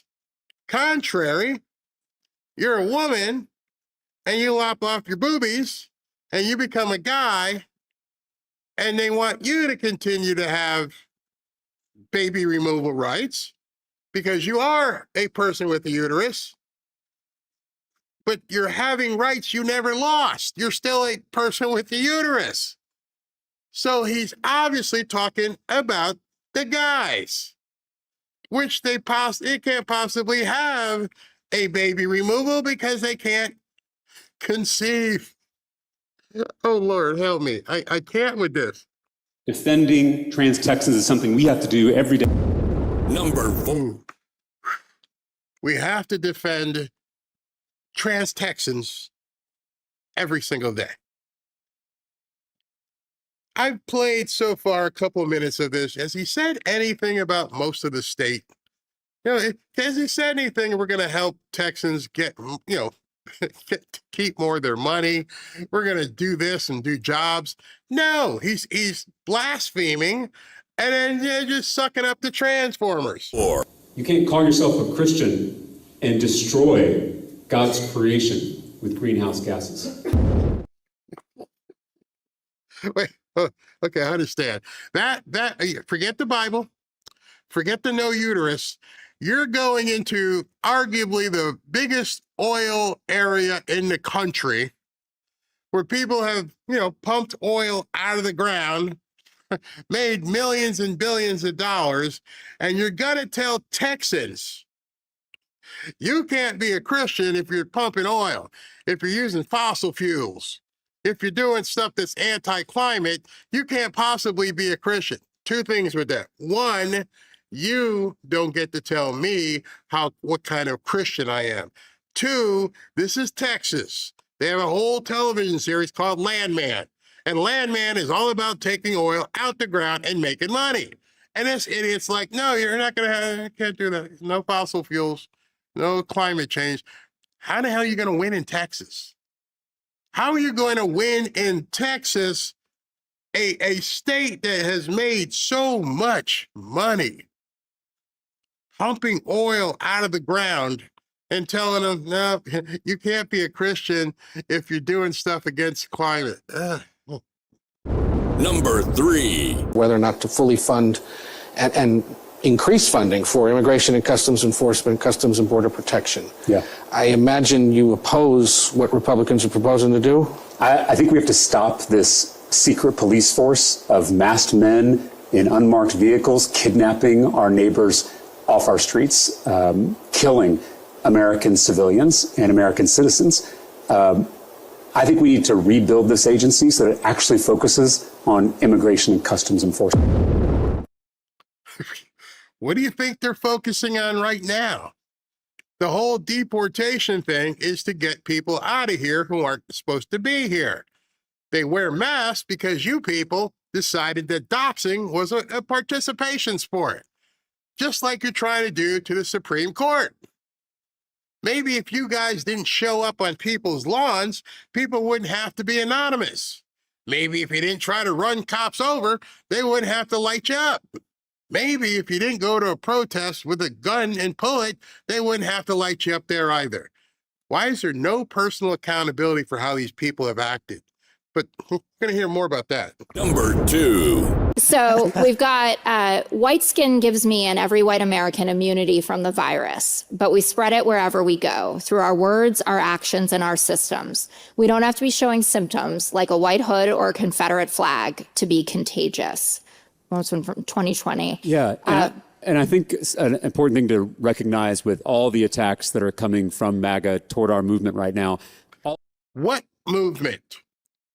When I heard that, I'm thinking to myself, what movement do you have? People without uteruses? People with uteruses? What movement are you the head of? What movement are you pushing forward with? I don't know. Doesn't make any sense. MAGA is doing. I've showed you 3 minutes, 4 minutes so far of all his words. What are you talking about? We're not making stuff up. We're not lying. We're just showing what you said. But all of a sudden, it's MAGA's doing this stuff. All of them depend on taking these things out of context. All of them depend on cutting some of the quotes before they end or cutting them at the beginning to kind of paint them in the worst possible light. And so in that case, it was a tweet that was part of a larger thread about how we all have a responsibility to combat racism. And so would I word it? No, we don't. See, that's another thing that they slide in. We all have a responsibility to combat racism. No. Who the hell said that? I don't care if people hate black people. I don't care if the black people hate white people. I have a responsibility to make sure my family and people I come across, I want to make sure they are not harmed. By the way, how are you defining racism? See, that's a good one. Hey, Mr. Talarico, yeah. Can you tell me how you define racism and how you're going to, protect and defend it?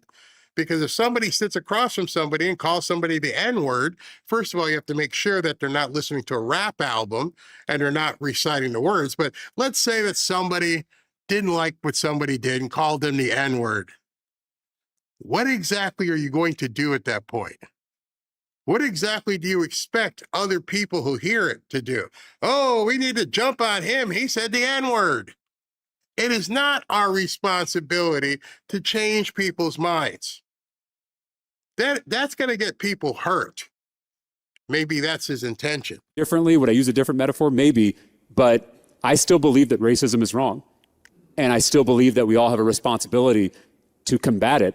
And I think it's telling. See, I agree with you. It's wrong. Put the period there. We all have a responsibility to combat it. Oh, that's a strong word. How exactly do you want to see that happen? How exactly are we supposed to combat it? More importantly, as a person in government, how are you expecting to combat it? That's the question. When some people are triggered by that. And so I, of course, looking back at some of these old statements from years ago, would maybe word them differently or communicate them differently, but the values that I hold are still the same. Number 1. But I say all this in context of abortion because before God comes over Mary and we have the incarnation, God asks for Mary's consent, which is remarkable. I mean, go back and read this in Luke. I mean, the angel comes down and asks Mary if this is something she wants to do, and she's. He's on Joe Rogan's show, and at that point, Joe Rogan should have been backing away from the table and hoping the lightning bolt that hits doesn't hit him. This is dangerous. This guy is interpreting scripture and saying this is what it actually means. He's not a pastor.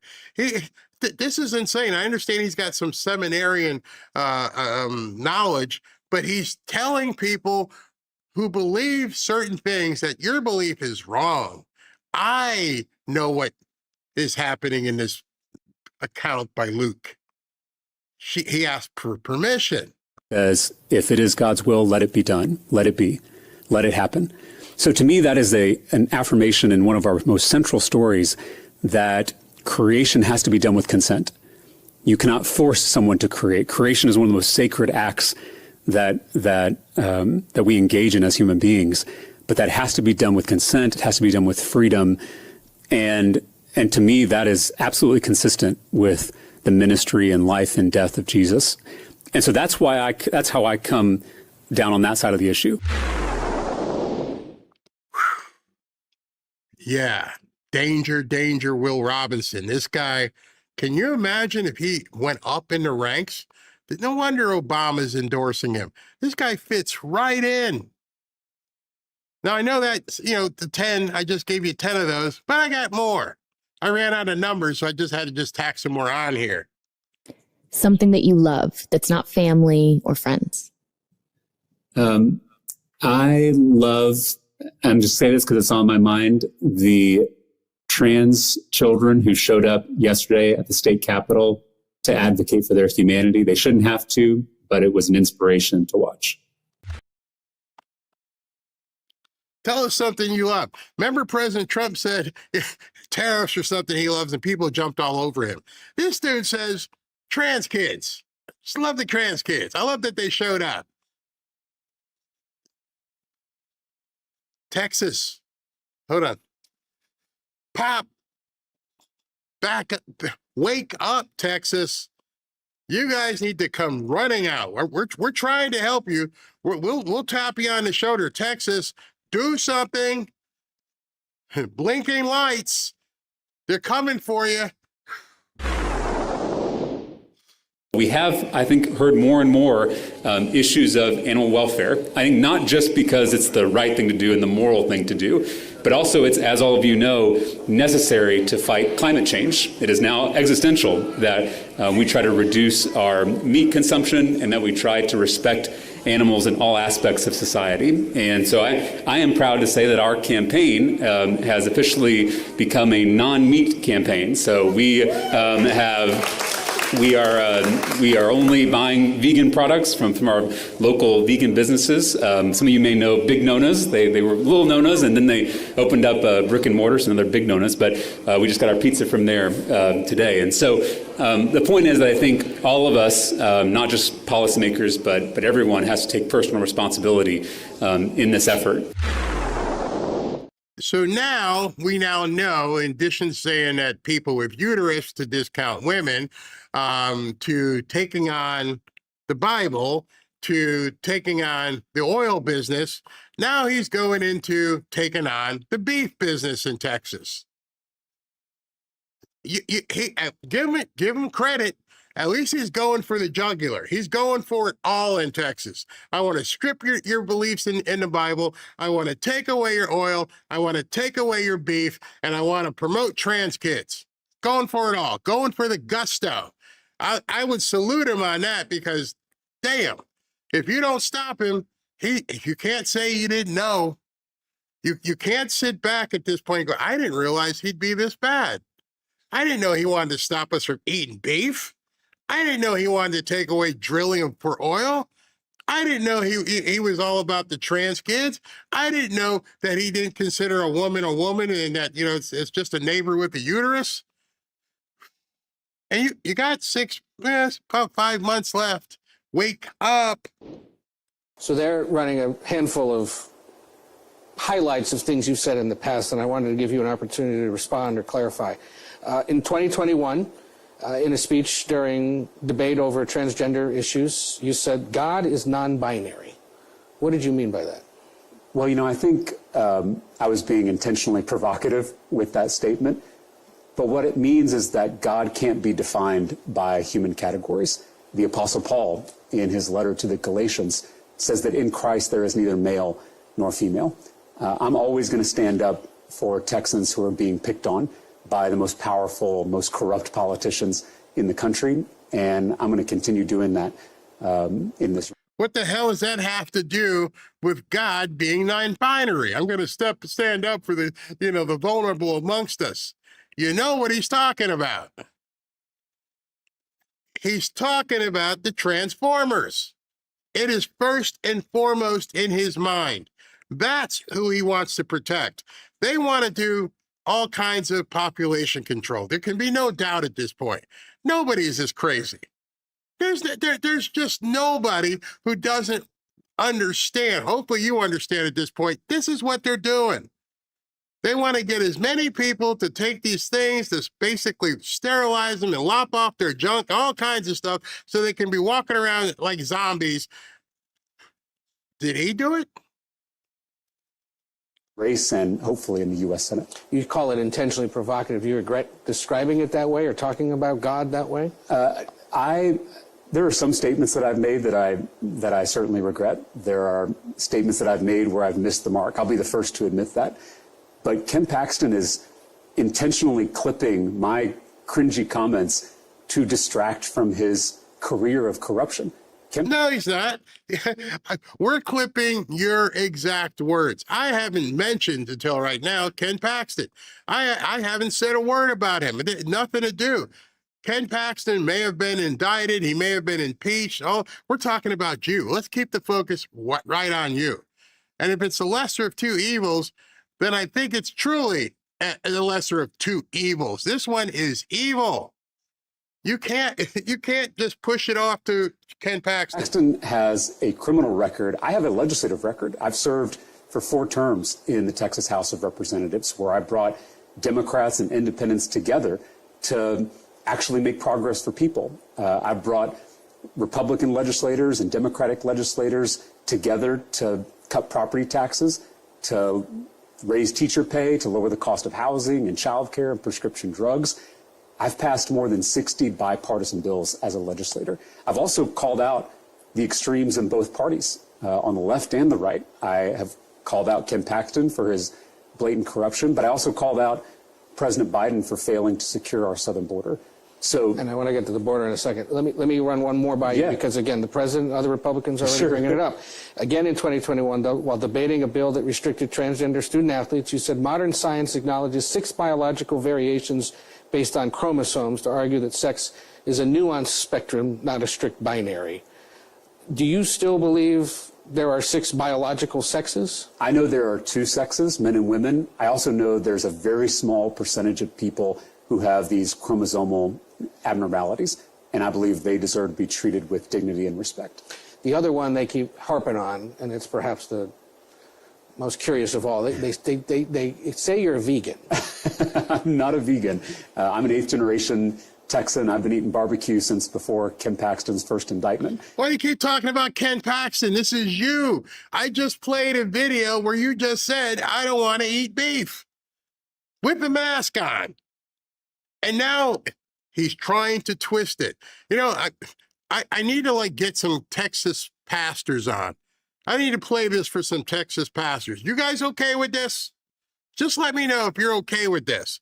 And what are you going to tell your congregation? Because at this point, you need to be out there screaming, do not vote for this nut. And this campaign basically runs on Texas barbecue. If all they have is lying about me being a vegan, I feel pretty good about it. No, nobody's lying about you being a vegan. You said it. And there's a whole lot because I'm like 8 minutes in and we can hear what you're saying. Well, I've always had two simple rules for political communications. Sometimes we overthink this stuff. My two rules are be yourself and tell the truth. And I've found a lot of success with doing those two simple things. So my faith is central to who I am. It's why I'm in public service, not just in elected office. I started my public service career as a middle school teacher on the west side of San Antonio. And I signed up to do that difficult job because I am called to love my neighbors, especially the least of these. And so I'm not going to shy away from that part of my life. I have to be who I am, whether that rubs people the wrong way in my own party or causes people to be upset on the other side. I've got to be honest about why I'm in this and why I'm running. That said, I'm very cognizant of how organized religion has hurt a lot of people, and people have a lot of religious trauma, religious baggage, and I want to be sensitive to that. And I try to be very inclusive in how I talk about this, to include other faiths, to include my agnostic and atheist friends, because at the end of the day, there are a lot of agnostics and atheists who are more Christ-like than Christian politicians in this. I wanted to let you hear that whole thing. I didn't want you to think that Barry clipped it. He just said there's a whole lot of people out there that are agnostic and atheists who are more Christ-like than the actual Christians. Obviously, he doesn't understand the definition. Atheists and agnostics are more Christ-like. Come on, pastors. Every single one of you got to be screaming from the pulpit. This guy is a heretic. This guy is a walking demon.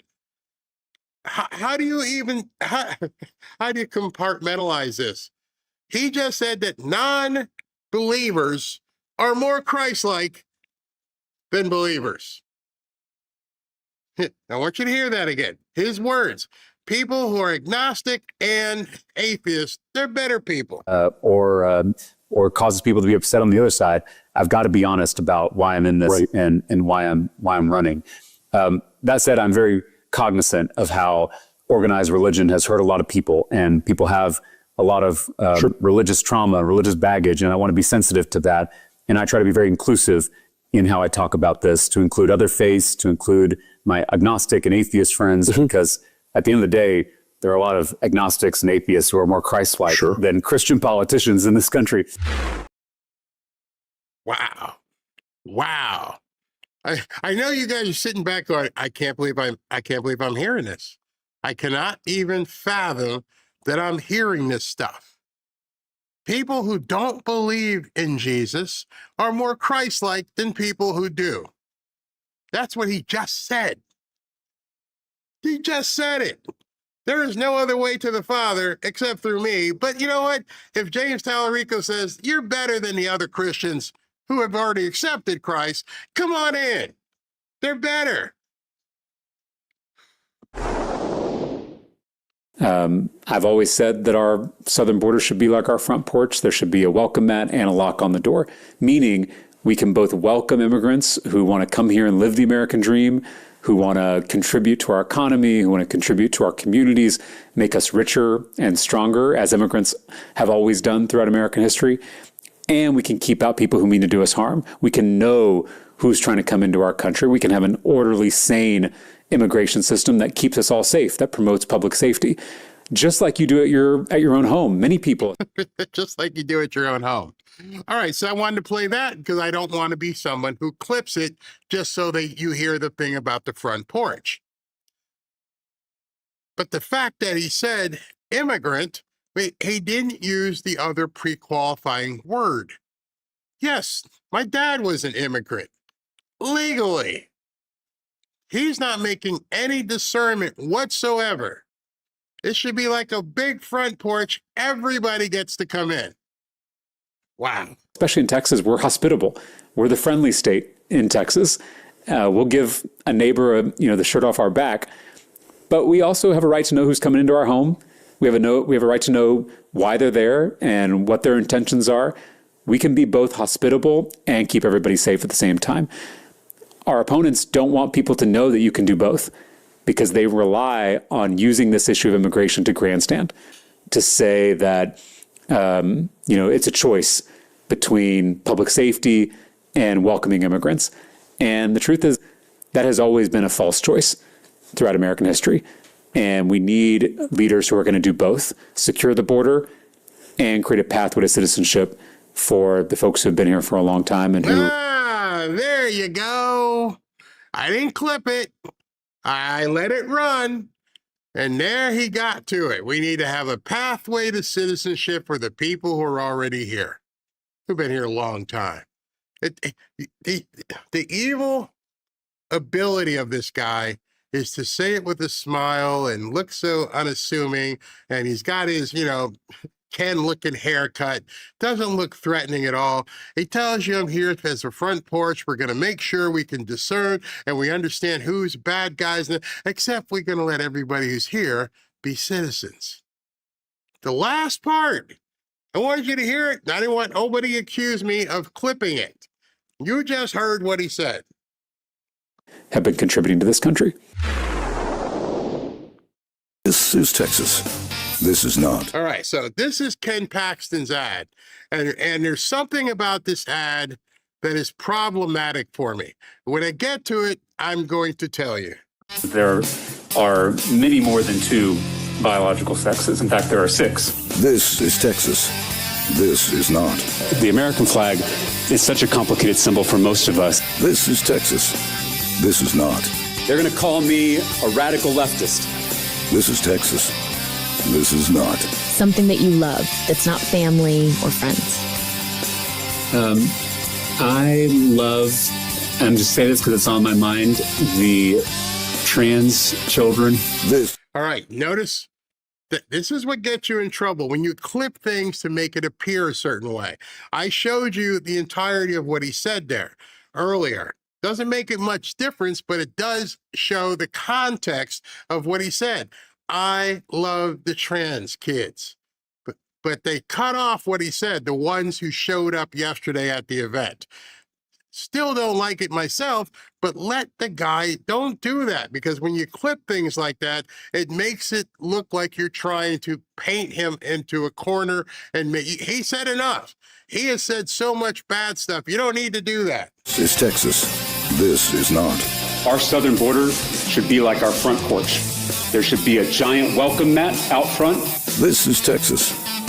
This is not. It is now existential that we try to reduce our meat consumption. I am proud to say that our campaign has officially become a non-meat campaign. This is Texas. This is not. Wow. The Bible doesn't talk about abortion. Before I formed you in the womb, I knew you. Before you were born, I set you apart. That's God not saying. He's clearly saying it's not a lump of, cells. So each of you are going to have your opinion on this. Each of you may talk to a pastor or somebody at your church. Glenn's, how Glenn takes this is pretty much how I take it. I am not a seminarian. I don't have that kind of knowledge to quote Bible scripture. I know the basic ones that really, but this one made me feel uncomfortable when Talarico was saying this craziness. For you created my inmost being. You knit me together in my mother's womb. Your eyes saw my unformed body. That's Psalms. Luke, the baby leaped in her womb.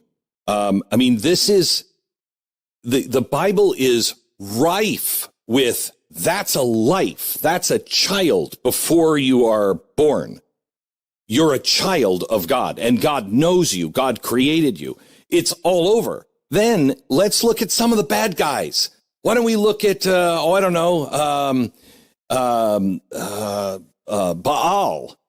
the god Baal. What does Baal do? Baal says, come on into the grove and have all kinds of sex. And then all you have to do is just kill your baby at birth and give him to me.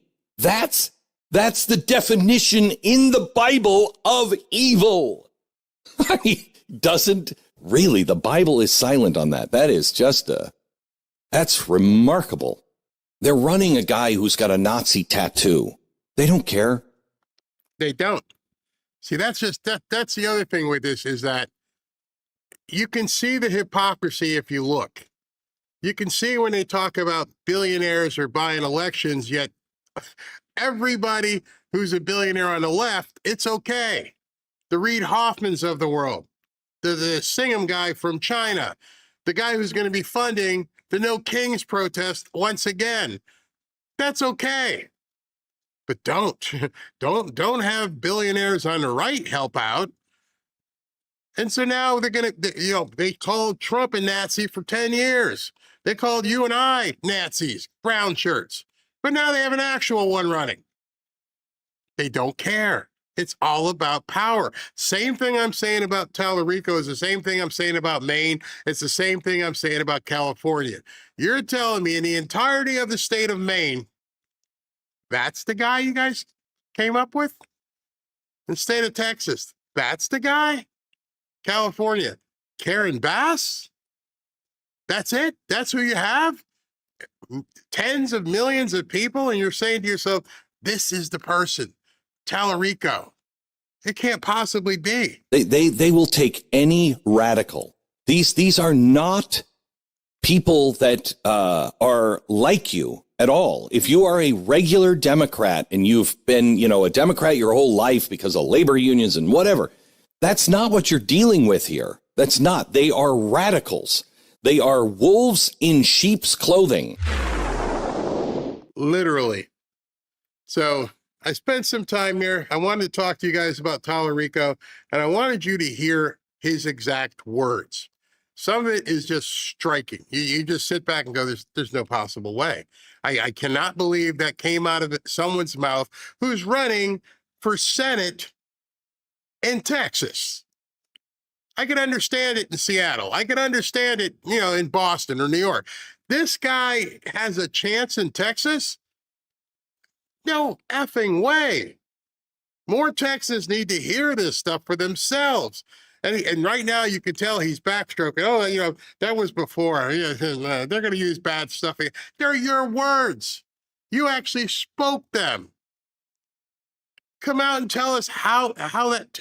You're telling the biggest oil state, basically, we're going to turn off your oil? You're telling them that it's bad for the climate? You're a bad Christian? That should be enough. Whew, crazy. Tell your friends in Texas. That's all I can tell you. Tell your friends in Texas, get the word out. They're running the devil for a senator. SB, there you go. Crazy? As Dr. Evil would say about Talarico, how about no? And I tried to give the guy the benefit of a doubt when I was putting all this together. And I'm like, I would sit back and listen. It doesn't make any sense. Doesn't make any sense at all. Cray. Yeah, this guy's he's Dame damage.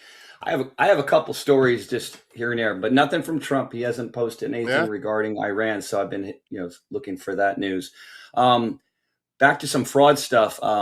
Dr. Oz just revealed that the Muslim women charged with $21 million of Medicare fraud in Minnesota are a mother and daughter, and paid moms to lie that their kids had autism. They in that community, these behaviors were accepted. The mom came from a foreign nation while the daughter was born here. They would often have pay moms to lie that their children had autism. These programs, especially Medicaid, were designed on the honor system. So high trust society is not compatible, obviously, with third worlders. I mean, this is just, it's day in and day out, But see, the problem I'm having is nobody is saying the obvious. These people did not come from a dirt country over in Somalia and learn how to do this. This has to reach to Tim Walz. It has to be a government exercise plan that they did to make these people their ability to even, like I said, if you said tomorrow, Barry, go sign up for an autistic hospice, I'm like, I don't even know where to go. I'd have to start Googling it or something, and then they're gonna send you a bunch of forms to fill out, and somebody had to tell these people what to do. Yeah, nothing but crickets from the Walz administration. The only thing he posted was something about what the heck was it last week? I mean, it's they're definitely complicit, and I'm sure as they continue to pull back the onion layers, they will eventually get to them because they have all the whistleblowers coming out. Yeah, I know a lot of people are like, well, when are we going to arrest somebody? Well, here we go. I got a story for you. So just in, do you remember a couple of years ago that superintendent in Iowa, he lied about being a citizen. He actually had a gun. Yeah. So here we go. Finally. So Ian Roberts, he was the Iowa superintendent. He's an illegal alien, has been sentenced to 2 years in prison and will be deported to Guyana, South America, after his time is up. This man lied about being a citizen and also was caught illegally possessing firearms. And they said, by the way, if illegal aliens are becoming superintendents in red states, they're definitely voting past the Save America Act. Wow. That's absolutely scary. That's why you got to vote all the way down to dog catcher. You can't leave. You can't leave it up to chance. I mean, dog catcher. I want to know who the dog catcher is. I want to know who the county librarian is. You get involved, participate, because my gosh, this guy wasn't even. I mean, look at the story. He's a Iowa superintendent, illegal. Yep. How did that happen? I mean, like. I'm just shaking my head at some of these stories. Like, how did it get through? I mean, I try to cross the street the wrong way, and next thing you know, there's a cop chasing me. I mean, it's nuts. Absolutely nuts. Oh wait, I got a live story here. Let me put this on. And like a degenerate. That's exactly, yes. But you can see right now, this is a rapidly developing situation. You see New Jersey State Police out here, which is totally different than anything that we've seen over the past 6 days. They're setting up barriers. There's now on both sides of the driveway here at ICE, you've got designated free speech zones now. But the question is, Laura, are they going to actually go into the zones, and will New Jersey State Police enforce it? Because at the end of the day, they are, at the control of the very left New Jersey governor, who has made clear that she is no friend and not going to help the federal government out here. So, Nick, you see a lot of stuff in that crowd. It's kind of like you and I were both in Minneapolis together in January. So you see the keffiyehs, right? It's kind of it's a potpourri of left-wing radicals, Marxists, left-wingers, commies, Islamists. So you got the LGBTQ crowd, then you got the guy with the keffiyeh. Right. Then you have various other flags. I don't even know what they are. Foreign flags. And that's what it all looks like. By the way, the DOJ is threatening now to charge that rioter Brendan John Geyer today. They say he allegedly kicked and bit ICE officers outside of where you're standing right now. Look at these pictures that we're showing. Out here, and his vehicle was blocked. And he had to get out and say, look, I have kids. You're standing in front of my vehicle. If I hit you, I'm going to jail. And they had to argue amongst themselves as to whether or not it was worth it to block some working class man from going to work. And so it's crazy. There are some people out here that are, at the end of the day, they just want to see the country burn, and they don't care how they have to do it. See, that's the answer right there. They just want to see it burn. Yeah. And understand, it's only May 29th. The summer hasn't even kicked off yet. And these absolutely people, crazy. It's gonna be nuts. Nick's on the ground there. He posted earlier. He had a clip, and you probably can't play it because it has a lot of bad language. So I'll read it. I'll block out some of the bad words. But this is the face of the Democratic Party. Yeah. It was a white liberal woman with a bullhorn.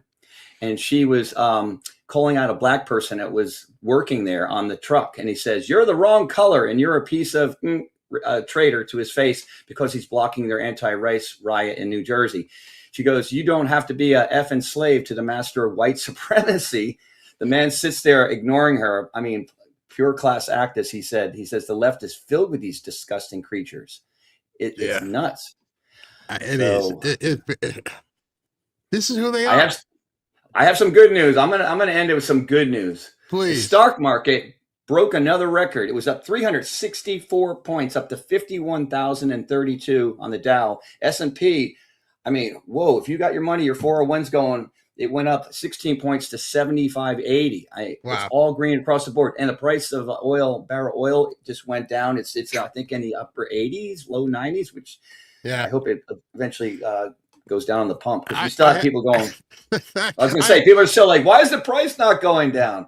Because it's global price. I have a buddy here in Central Florida who's a sheriff, and he's like, if somebody bit me like that, he would definitely need a dentist. I'd rip his teeth. Yeah, that was a nasty. That's like a bite you see on The Walking Dead. The next thing you know, you turn into a zombie. I mean, yeah, he's gonna go. I mean, that kind of nasty bite like that. Oh man, he's gonna have to get a rabies shot or something. It's just crazy. I'm looking at the screen right now, and is that Andy Kim? Who is this? Wait a second. By assaulting them or near assaulting them a millimeter from their faces. That should not be tolerated. And I don't think the Trump DHS should have allowed it for, 10 minutes to occur. Yeah, and I will just say, Laura, luckily today we have seen ICE SRT come out here. That is the Special Response Team. So they are. I don't know. I'm just wondering what's wrong with liberal white women.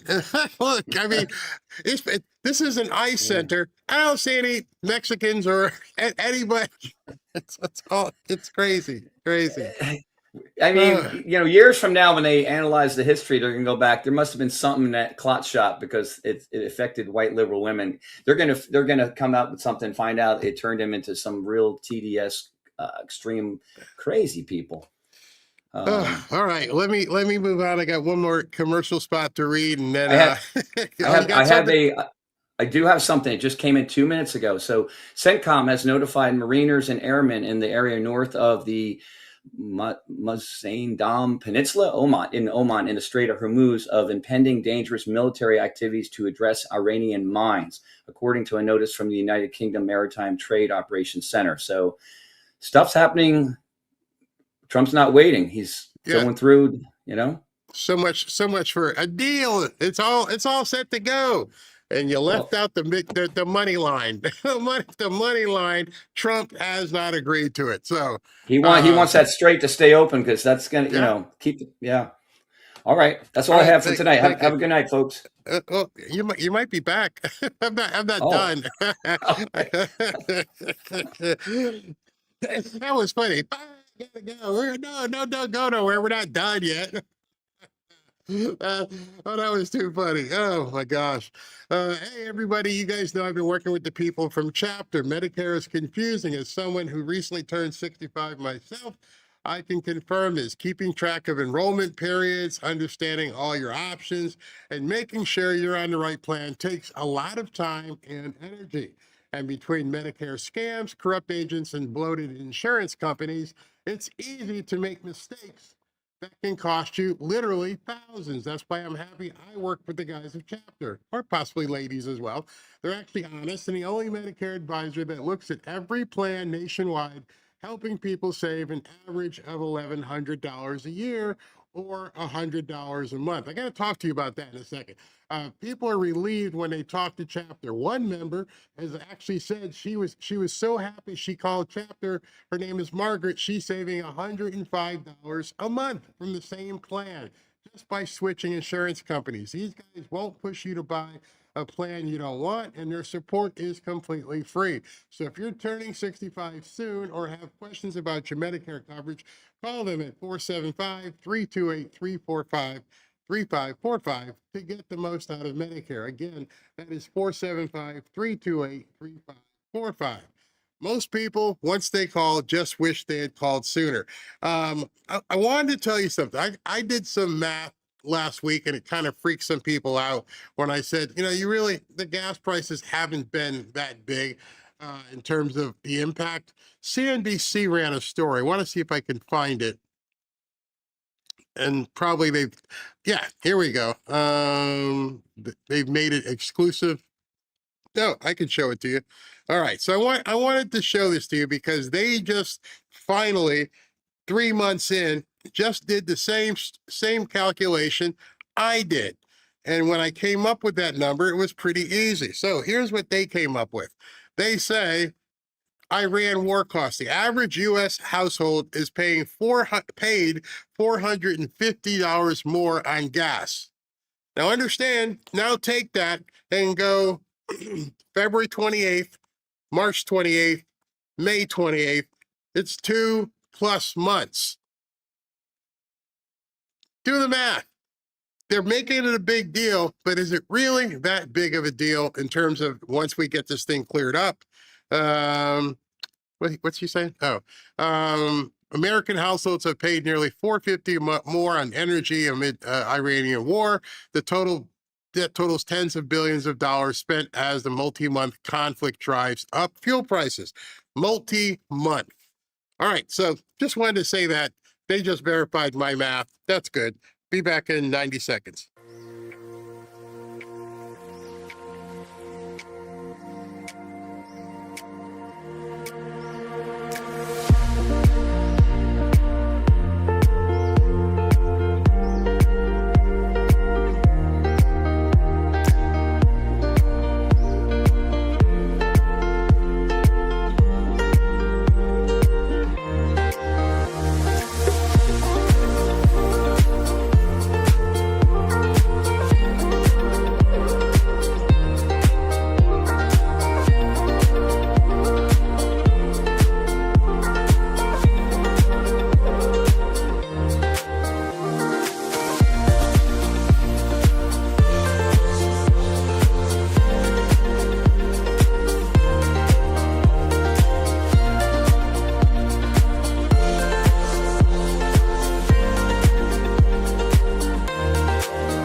Welcome back to Fanfare with Barry Cunningham.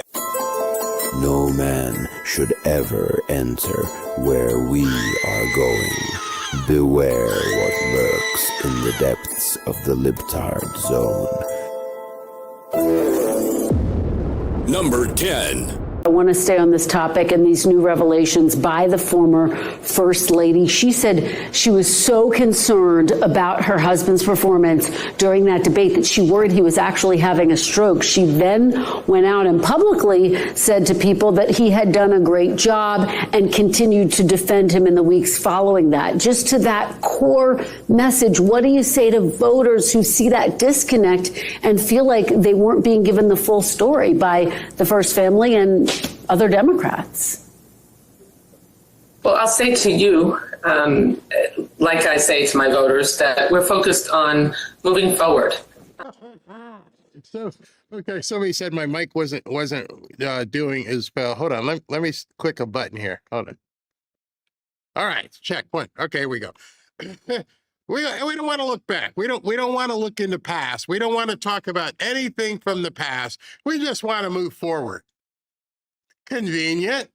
They spent 10 years talking about Trump, and now they don't want to have anything to say about Joe Biden. I think the hundreds of millions of Americans appreciate and thank Joe Biden for his lifetime of service to this country, for the fact that when he was president, we made sure that we actually passed legislation to make their lives more affordable, to reduce the costs of prescription drugs, that he ensured that we passed the Inflation Reduction Act, and we did so much in terms of investing in infrastructure and boosting our economy. And their feelings towards him are warm, and we need to be, I know voters want to be focused on the future. They want to be focused on the future, even though Joe just about destroyed the economy. Now, very interesting here, and this is a little bit of them eating their own. Debbie Wasserman Schultz got redistricted. Her district is gone. So instead of retiring, she decides she's going to go run for office in another district here in Broward County.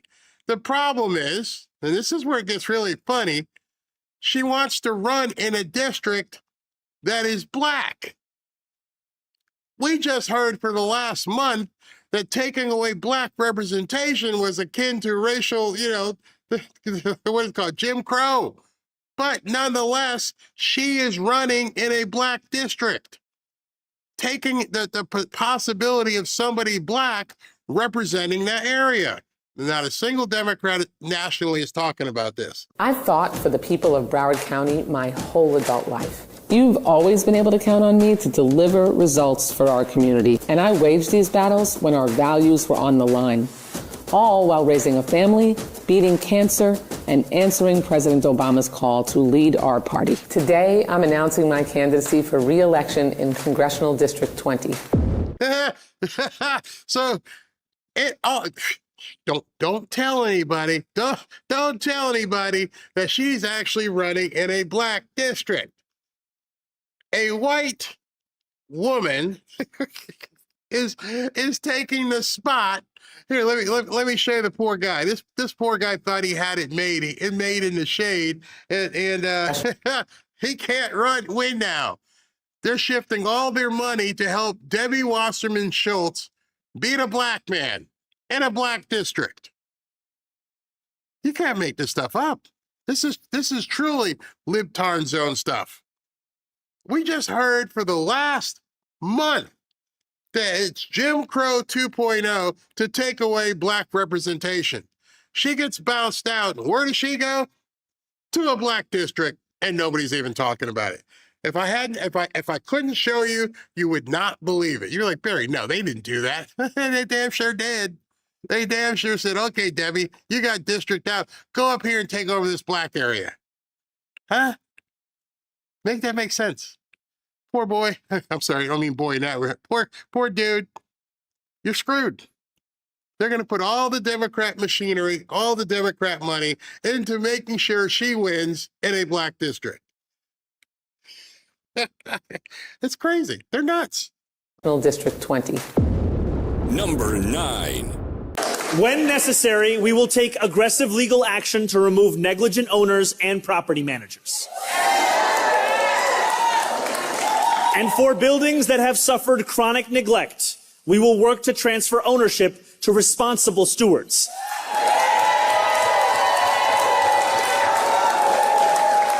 Stewards that include community land trusts, nonprofits,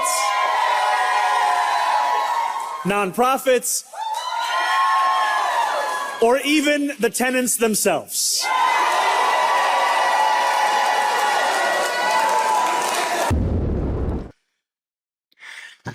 Being in real estate myself, I can honestly say there hasn't been a single tenant that I've ever had who is prepared to manage the property that they live in. And so this is a disaster waiting to happen. We're going to take these buildings away from landlords, and we're going to put the tenants in charge who have never bought anything. Otherwise, they wouldn't be living in the ghetto. These are people who have no idea on how to run a property or run anything for that matter. They're on city housing. They're getting probably Section 8. And you're like, hey, now I want you guys to run this. You're part owner. What do we do? I don't know. So when the toilet goes bad, don't call the landlord anymore.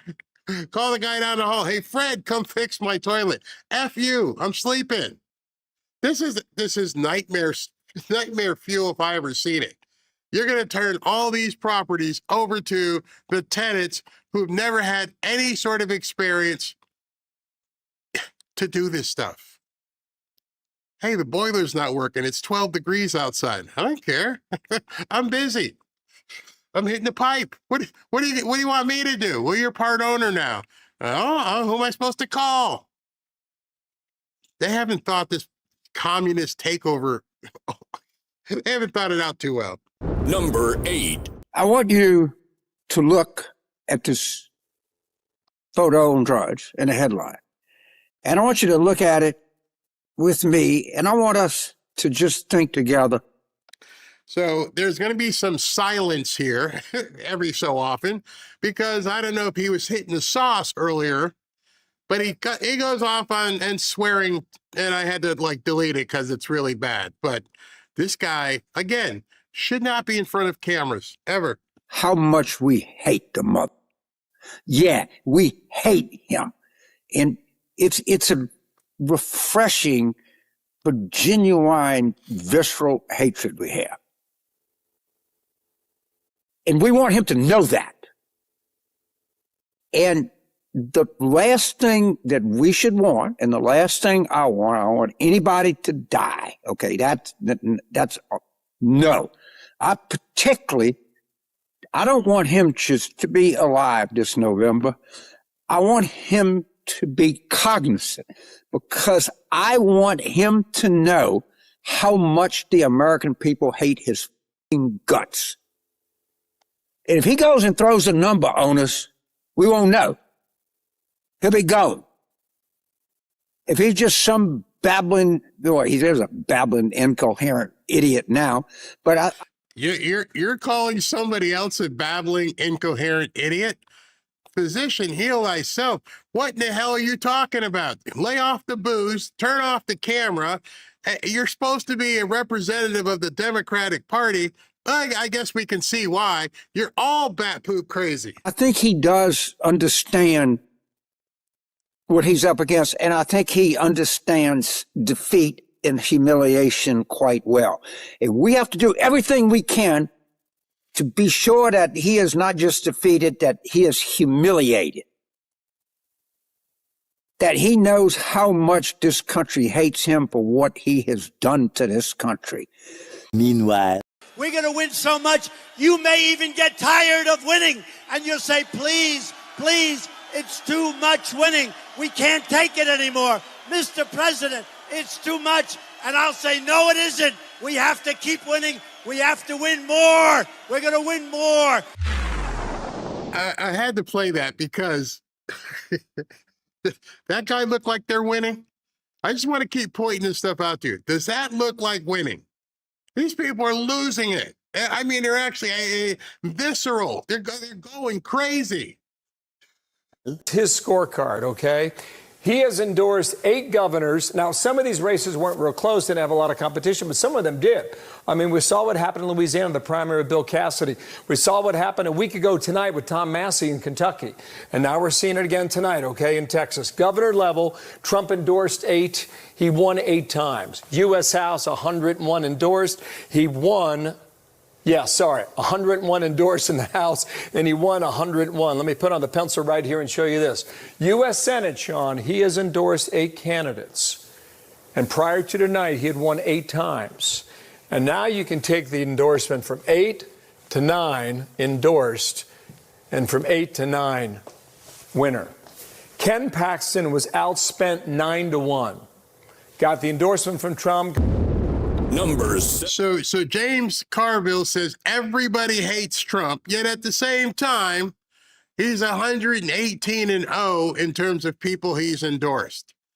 The Trump train is moving. The Trump train is coming at you, and these people obviously are showing the strains of having to see this over and over. Yes, we know you hate him, and yes, we know you don't want him around. You're hoping something happens to him. You're even probably trying to promote something happening to him. But in any event, he's winning. They can't stop it. They do stupid stuff like they did in the court, saying you can't put your name on a building. What are you people doing? Mark Elias screaming. Everywhere you look, the Democrats are screaming. Then we got the court order that says he can go forward with the mail-in restrictions. They're losing it every turn. They're winning stupid stuff. Hey, how can you even consider it a win to try and fight him to not put his name on a building?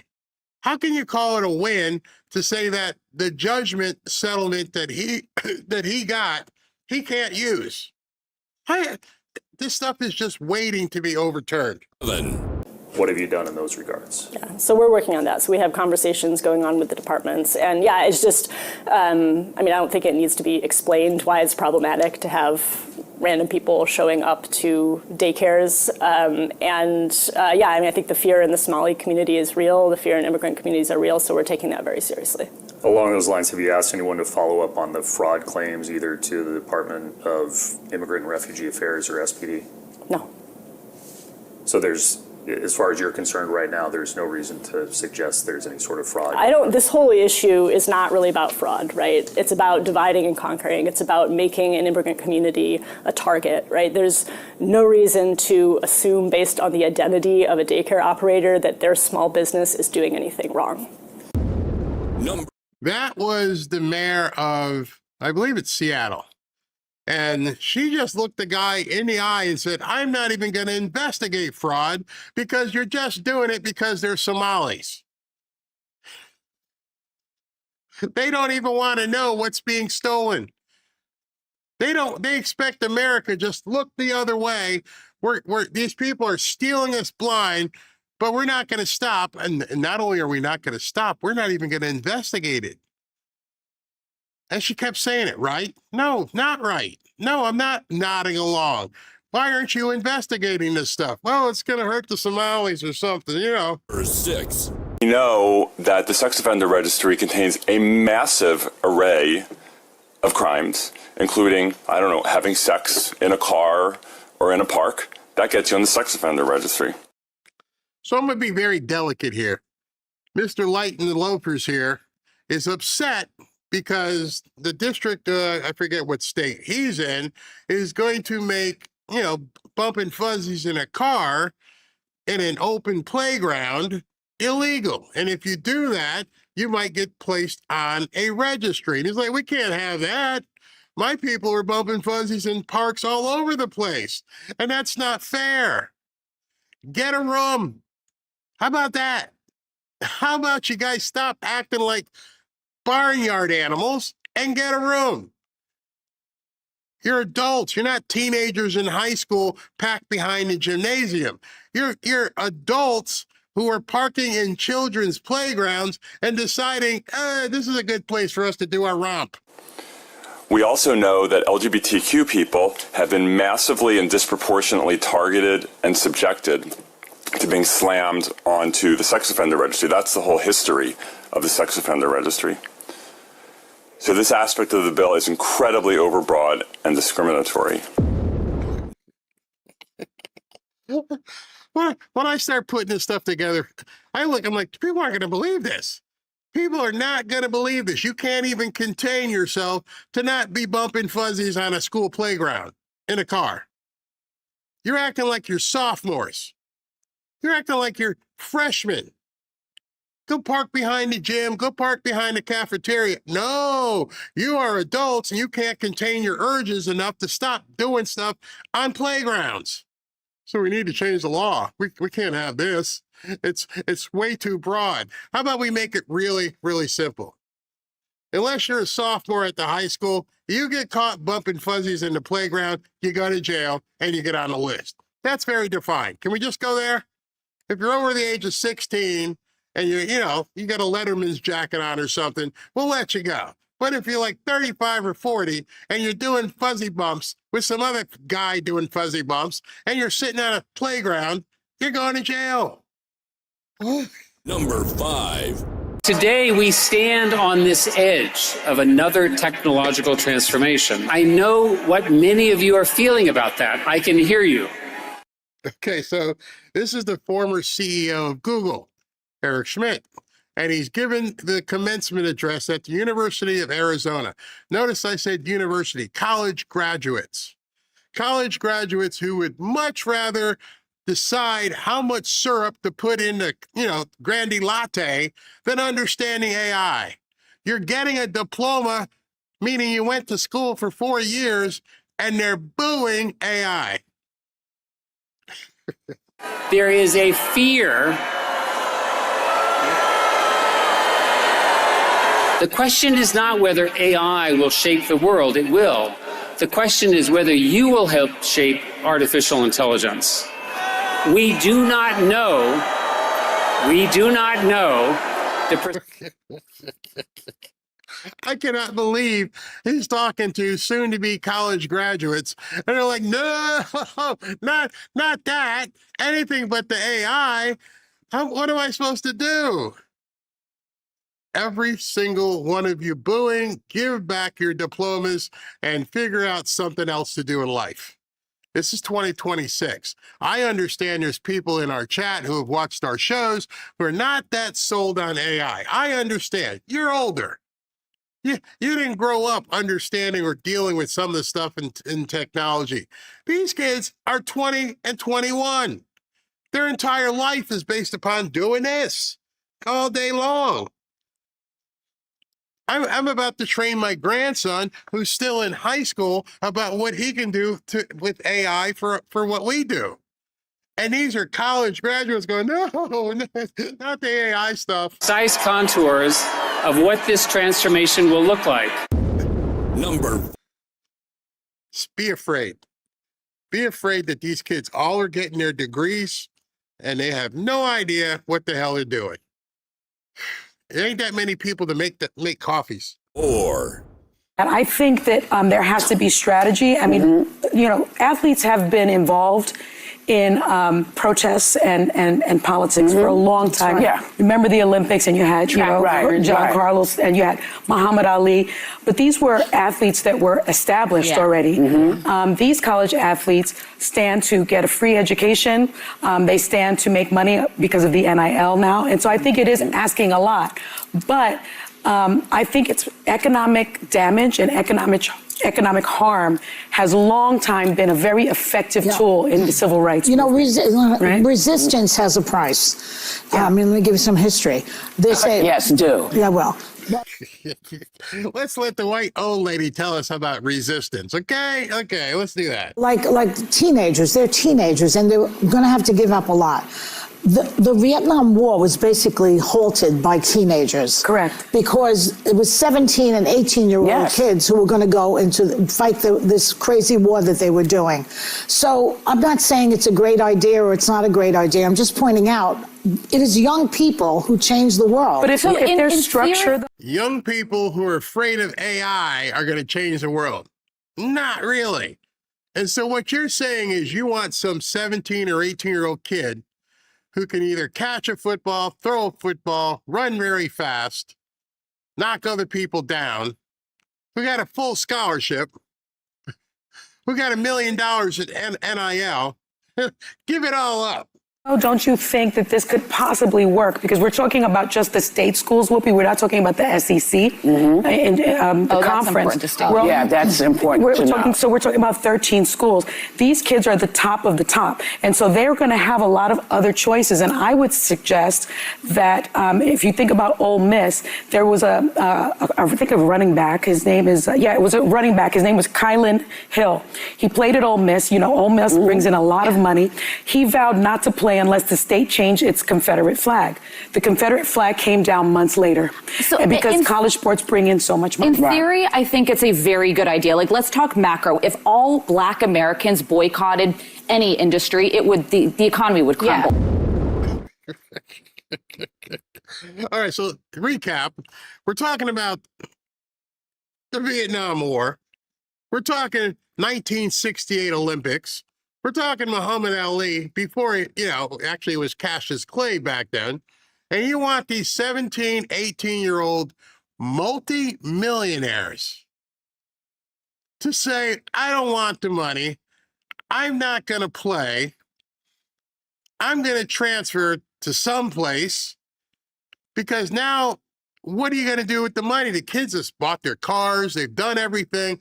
What are they supposed to do? These idiots on TV aren't going to pay it back. I mean, what is it? It's May 29th. Sorry, I haven't heard anything since you guys have been talking about any kid at any SEC school who said, you know what, I'm going to give it up. And here's the other thing. As soon as you give it up, there's somebody right there ready to take your place. And you're done. You become Colin Kaepernick. Nobody wants to hear from you. You've destroyed your future in any possible realm of trying to get to the NFL. Because now you're going to have to sit out. And that's what happened to Colin Kaepernick. And besides all the craziness he did, he sat. He didn't get to play. Do you think your skills, your speed all stay honed when you're not playing? No, you become useless. and give the money back. Number 3. And I'm very worried about what's taking place right now, because now it looks like it's a fait accompli that Paramount is going to be able to gobble up Warner Brothers Discovery, the parent company of CNN, and that you're going to have what is essentially the makings of a propaganda giant in this country. And Katie, what concerns? Understand who you're looking at. You're looking at Jim Acosta, who, by the way, got fired from CNN, and Katie Couric, worried about the media becoming propaganda. The media that he worked at CNN, we were the real media. We weren't propagandists. No. Concerns me so much about this is that you and I have been in this business long enough to know we haven't had that before in this country. And folks might say, oh, it's a bit hyperbolic to say, oh, it's going to be propaganda and so on. You are taking two news organizations, CBS and CNN, that had been basically operating as, regular tried and true news divisions, and in fact trying to two tried and true news organizations. They were completely nonpartisan. They were completely unbiased. They were just news people. You buying that? Nah. turn them into propaganda arms of the Trump administration. Meanwhile, only people that you can blame, the only people you can blame, this isn't shaming, this is the truth. Maybe they should be shamed, are the unvaccinated. Frankly, we know that we can't trust the unvaccinated. I think it's time to get our moral house in order, Anderson. It's the unvaccinated who are the threat. Basically punishing the vaccinated for the sins of the unvaccinated. People are not behaving honorably. Wait a second. I thought you were worried about propaganda. I thought you were worried that some new organization was going to take over CNN and turn you into propaganda. I thought you were tried and true news organization. Again, as I've said many times, the Democrat Party cannot exist if people have functioning frontal lobes and can remember. This is CNN. Vaccinated are basically saying, well, it's open season for me. I can do whatever I want as well. Number 2. Wow. I could not even imagine looking at a camera telling people you're worried about somebody else being propaganda when that's all you've been. And I didn't even get into the Biden stuff. I just went into that part. As you saw, some of the faces who are no longer there, Chris Cuomo, Don Lemon, as they call him, the chick who's a doctor, they all lied. They lied every single day, as often as they possibly could lie, because somebody was paying them. Yeah, I mean, to your allusion to the gladiator combat, it is kind of giving like Last Days of Rome. It feels that way. I don't know that that's really the imagery that people want to see when people... She's talking about the UFC on the White House and saying, it's gladiator stuff. People don't want to see it. Again, you live in a box? The people who watch your show live under a rock? When real people are actually worried about their day-to-day lives, they're very unhappy with what this White House is doing, what this president is doing. And then for him to have a triumphal UFC match outside of the White House, that by the way, the construction... To mark the Emperor's birthday. And the construction project that it has required to even put this together is enormous. Can I just add one point there? No. Again, I wonder if she's ever tuned into a UFC fight. Maybe some of you guys haven't, because a lot of them are pay-per-view, but it's huge. It is one of the biggest events every single time they run one. They have them down here in Miami often. They sell the entire arena out. It is one of the most successful sporting events that there is. And she's like, well, people aren't going to like it. People, there's too much gladiator stuff. I'm sorry your nipples hurt.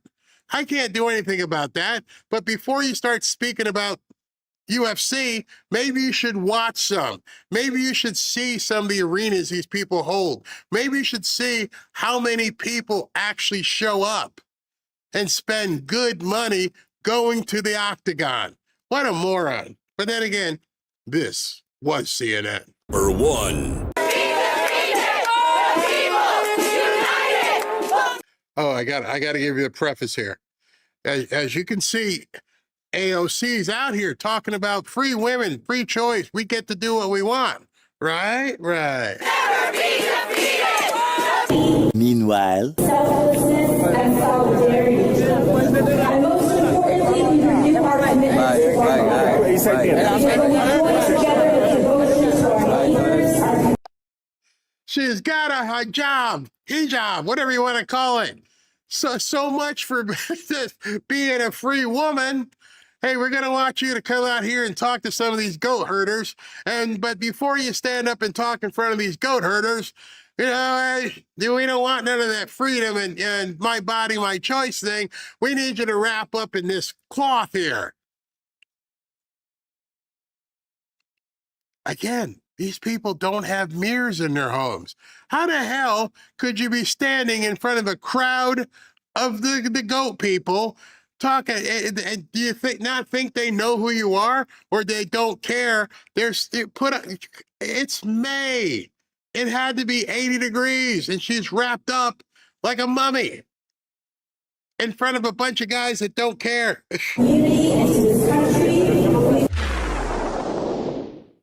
Get us breaking news now. A federal judge in Virginia temporarily blocking the president's nearly $1.8 billion fund for victims of government weaponization, and that's how he described it.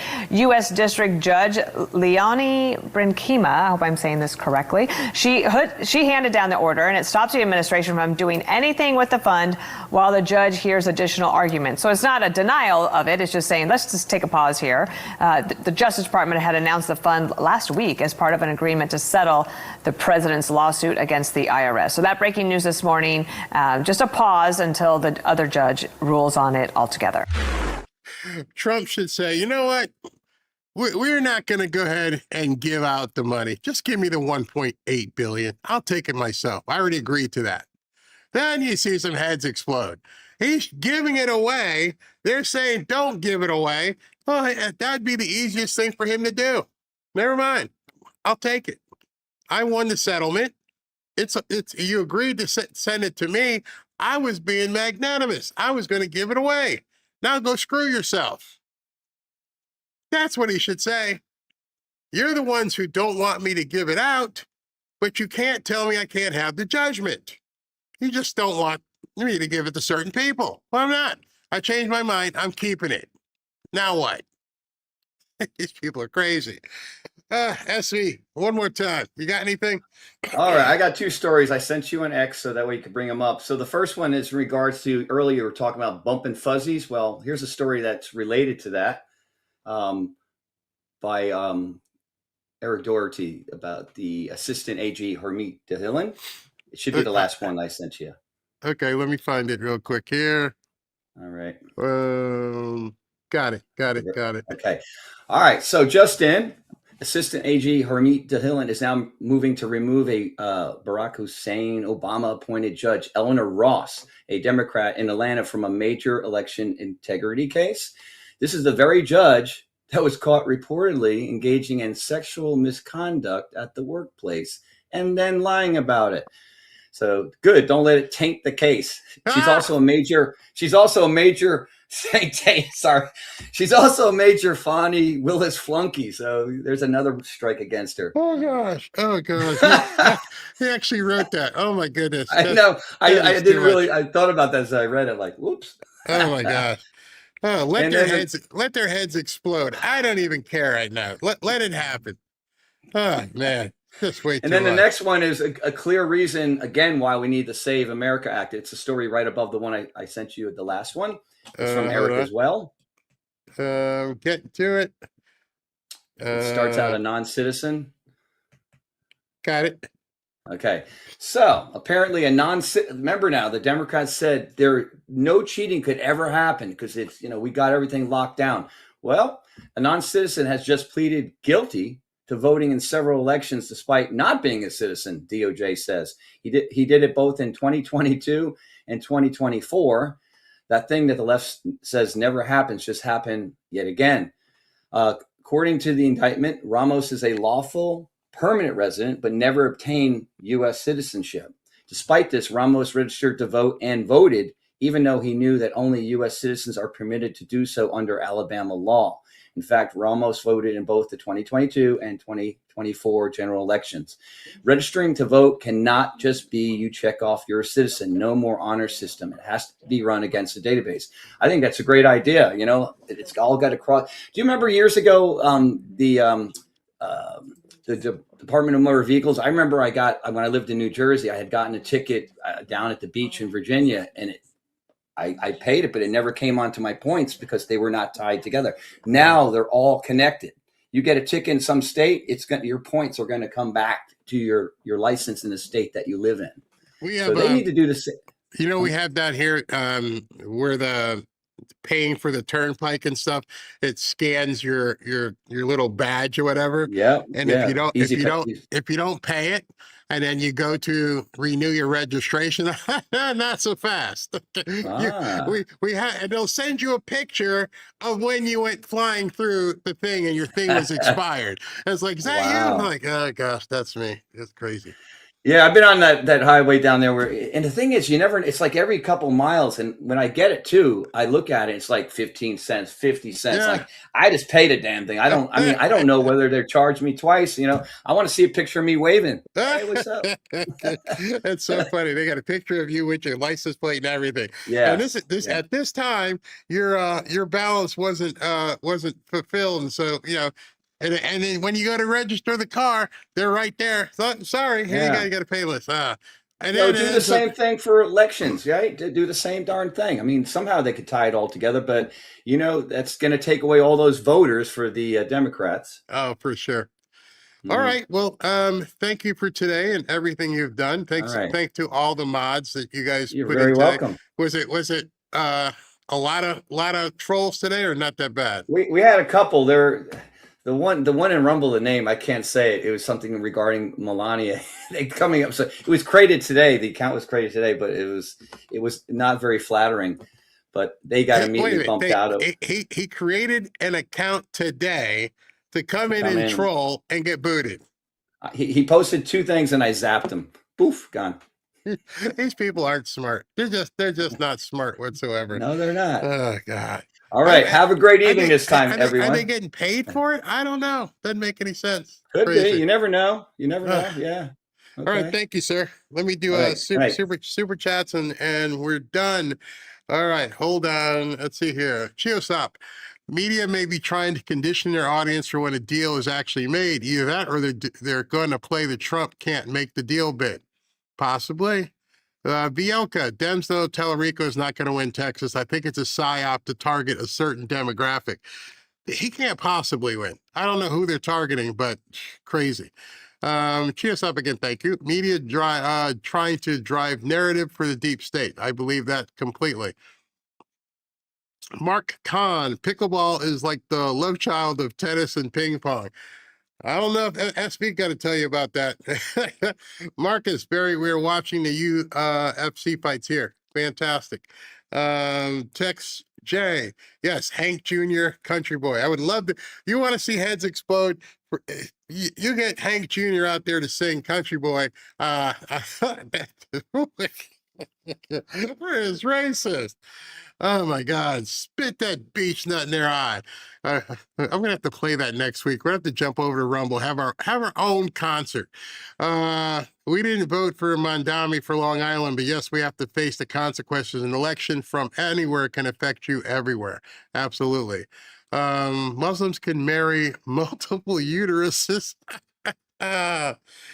George, teletheology, I will lead you only one place, a field in Guyana drinking Kool-Aid. Yeah, Talarico is crazy. Crazy. Nicholas, I thought Beto O'Rourke was bad, but Talarico takes the cake. Hey, you have to imagine, it's 2 elections in a row, and they've run 2 absolute nut jobs. Absolute nut jobs. Cutting edge, like they say now, is low T Talarico. Absolutely. You notice he hasn't come out yet with his girlfriend. He keeps telling everybody he's got a girlfriend. Nobody has seen her. Marcus, love my fanfare family. We are Trumpians that will continue to fight for New America, also known as Back to the Future. Thank you. Mr. Fisher or Miss Fisher, no better day than the 4th of July for Omar's arrest. That would be sweet. That would definitely be sweet. Mr. Fisher or Miss Fisher again. Fisher's Learing Center, Seattle, Washington, grand opening. That should be something. We all should open Learing Centers. Get paid. Tania, Barry, AOC is the ultimate oxymoron. I agree. Thank you, Billy. Neo, how you doing? Great show, Barry. Miss watching the live post. Have an awesome weekend. You as well. And Cutting Edge, we have to remember the 50% of the internet is full of bots. If you post something up Palestine, they'll follow you instantly.